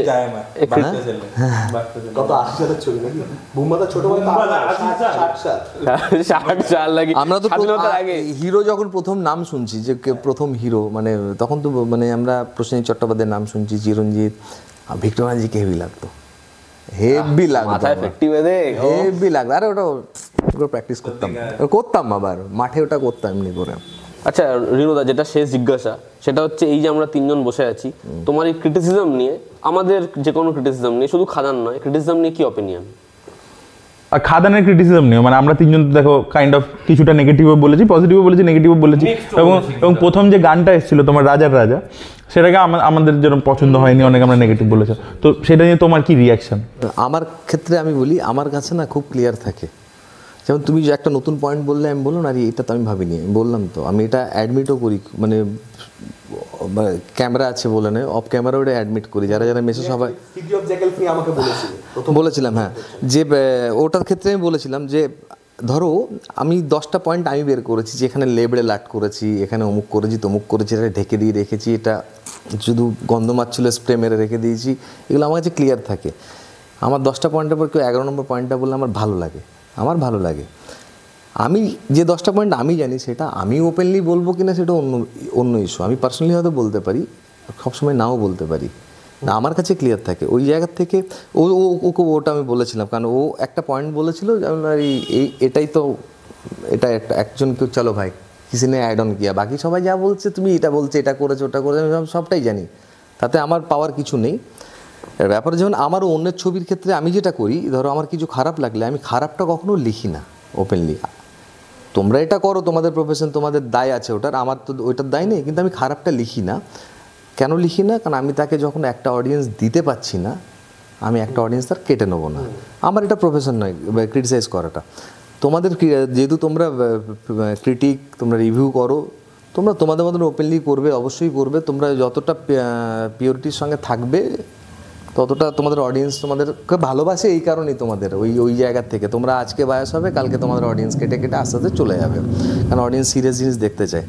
আর যদি প্রেজটাকে আমি অ্যাকসেপ্ট করি তাহলে ক্রিটিসিজমটাকেও অ্যাকসেপ্ট করতে হবে, আমি শুধু ভালোটা শুনবো, তো ক্রিটিসিজমটা অ্যাকসেপ্ট করতে হবে। কখনো কি কিছু জিনিস একটু থাক না, একটু পরেই বললেও তো হতো ভাই, তুই আড়ালে বললেও তো হতো, আমার ভালো চাইছিস তো আমাকে আড়ালেই বলতিস, কখনো এটাও একটা ফ্যাক্টর কাজ করে কখনো ধরো আমি জানি আমি পাবলিকলি কিন্তু আমি বললাম না, তো তোমাকে বললাম তুমি তো আমাকে একটু আড়ালেও বলতে পারতে, এটাও ঘটে কখনো, তো এই আর কি। কিন্তু ক্রিটিসিজমকে আমি খুব সুন্দর অ্যাকসেপ্ট করি, কারণ আমার কাছে আমার লেভেল আর্টটা ক্লিয়ার থাকে, যদি আমার 10টা পয়েন্টের পর কেউ 11 নম্বর পয়েন্ট দেয় আমার ভালো লাগে ওইটা, যেমন তুমি ওইটা বললাম তো ওই অ্যাঙ্গেলটা আমি ভাবিনি, আমার এটা ভালো লাগলো এটা।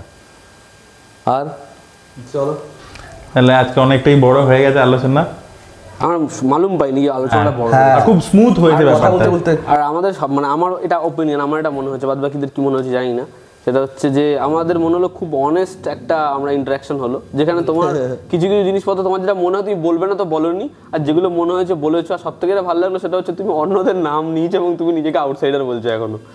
অন্যদের নাম নেওয়াতে লোকের প্রবলেম কি আমি জানি না।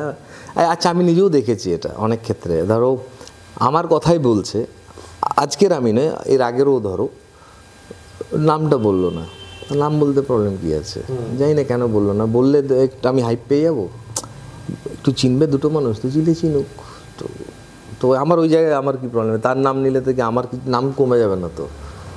তোমার আমাদের সাথে কথা বলে কেমন লাগলো? এই মজা লাগলো গো। আমি না আমি খুব মানে মেকানিক্যাল কথা বলতে পারি না, আমি খুব একটা আমি ক্যামেরা চাই প্রচণ্ড। তুমি বিভিন্ন জায়গায় আমাদের প্রমোশনে আমাকে দেখেই বুঝতে পারবে যে আমি ক্যামেরা চাই, পিছিয়ে থেকে আমরা দেবদা ঠেলা দেয়, এই সামনে এসো, খালি পালাই তো রানাদাও আমাকে ঠেলা দেয়, দেখবে এগুলো করে আমাকে, বাকি বন্ধুরাও করে, রতি করে, নীল করে, এরা আমাকে ঠেলে এই সামনে এসো। আমার খুব লজ্জা লাগে। মেকানিক্যাল প্রশ্ন তোমরা করলে আমার বড় কষ্ট হতো মানে বলতে, আমার আড্ডার মতন হয়েছে, মজা লেগেছে আমার, আমি ভালো লেগেছে তোমাদের। আর তোমাদের সিনেমা প্রেমটা আমার খুব ভালো লাগে, তোমাদের একটা কন্ট্রিবিউশন আছে বাংলা ফিল্ম ইন্ডাস্ট্রিতে, আমি সিরিয়াস বলছি, তোমাদের একটা কন্ট্রিবিউশন আছে, তোমাদের সিনেমা দেখা সবটা মিলে তোমরা সিনেমার চর্চাটা যে তোমরা করো, এটা একটা কন্ট্রিবিউশন আছে, দেখা যায়, এটা পুরো বোঝা যায়। তোমাদের দেখে তো অনেকে আবার ইউটিউবে রিভিউ শুরু করেছে, তার মধ্যে অনেকে যে শুধু ভিউ ওটা দেখে করছে, কিন্তু কয়েকজন তো সিরিয়াসও হয়ে গেছে কাজটা নিয়ে। তোমরা কাজটা সিরিয়াসলি করো, খুব অনেস্টলি করো, আমার এটা ভালো লাগে। Thank you. তো গালাগালি বন্ধ আজ থেকে। সাধারণ ডিরেক্টরকে দিয়ে প্রমোশন করে দিয়েছে আমাদের। ও পাবলিক গালাগালি, ও একটু রেগে রেগে কথা বলে, ওটা হেভি লাগে। হ্যাঁ ও খুব রেগে রেগে থাকে, আমাদেরকেও খুব রেগে রেগে কথা বলে, বড় বলে সম্মান দেয় না, রেগে রেগে এত রেগে থাকে। কে বড়? আমি ওর থেকে অনেক বড়, এটা দেখে বোঝা যায়, কমপ্লেন কাহিনী ছোটতে। এটাও আমাদের ট্যাগলাইন। আর সাগরনীল বেশি খেয়েছে, ভাঙ্গা সাগরনীল ভাঙ্গা ভাঙ্গা বলে, ও দেখতেও ওরকম অনেকটা আছে। সিনেমা বানাও, তোমরা সিনেমা বানাও। হ্যাঁ আমাদেরকে রিনোদা বললো, তুমি কাজ করেছো, তুমি করোনি, তোমার কাজও দেখা আমার। হ্যাঁ একলব্য দেখা, আমি শেয়ারও করেছিলাম ওটা, আচ্ছা তখন পাত্তা দাওনি কে ভাই। তো তোমার কাজ দেখা, তোমার কাজ বোধহয় শেয়ার করিনি আমি, না শেয়ার করেছিলাম। আচ্ছা তুমি আমাদের ফ্রেন্ড লিস্টে রিসেন্টলি, আমি তখন তো চিন্তাই না শেয়ার করে তোমারটাও দেখেছি, আমারটাও শেয়ার করে। হ্যাঁ আমি করেছিলাম এই কারণে, ইনিশিয়েটিভটার জন্য, আমি ইনিশিয়েটিভটাকে ভালোবেসে করি ওটা। আমরা ওই জন্য তো একটা ফিল্ম ক্লাবও চালাতাম, ওই মুভমেন্টও ছিল, ভেঙে গেছে, আবার আমরা গড়বো ওটাও। তো ওই জন্য মগজমারি ইনিশিয়েটিভ নেওয়া, আমি আরও কিছু ইনিশিয়েটিভ নেবো, মানে যেটুকু মানে আমি পেয়েছি সেটাকে ব্যবহার করে যদি কিছুটা আমি করে দিয়ে যেতে পারি, মহান হওয়ার কিছু নেই, ও তো আমারই ভালোই হবে। আরও 10টা মানুষকে জানবো, ওই যে বললাম রুটটা, এই ওঠানামাটা, এটাকে যদি আর একটু লম্বা করতে পারি আমি, ওপরে থাকাটা, ওই নতুন লোকের সঙ্গে কানেক্ট করলে, নতুন জায়গায় গেলে ওই রসদটা থাকবে রুটে গেলে ওটা। আর তোমরা অ্যান্থোলজি বানাও একটা, 3 জনে মিলে, আমি আছি, জল বোয়াবো, জল কিনে এনে দেবো, যা বলবে আমি আছি হতে, আমি থাকতে ভালোবাসি হতে। আমরা অ্যান্থোলজি আনছি, তাহলে অ্যান্থোলজি আমরা 3 জন মিলে আনছি, রিনোদা প্রেজেন্টার তো বললাম, বাকি সব করে দেবো, ঝাঁট দেবো, সাজিয়ে দেবো, গুছিয়ে দেবো। চলো চলো, আমার খুব মজা লাগলো কথা বলে, থ্যাংক ইউ। চলো রাধে রাধে।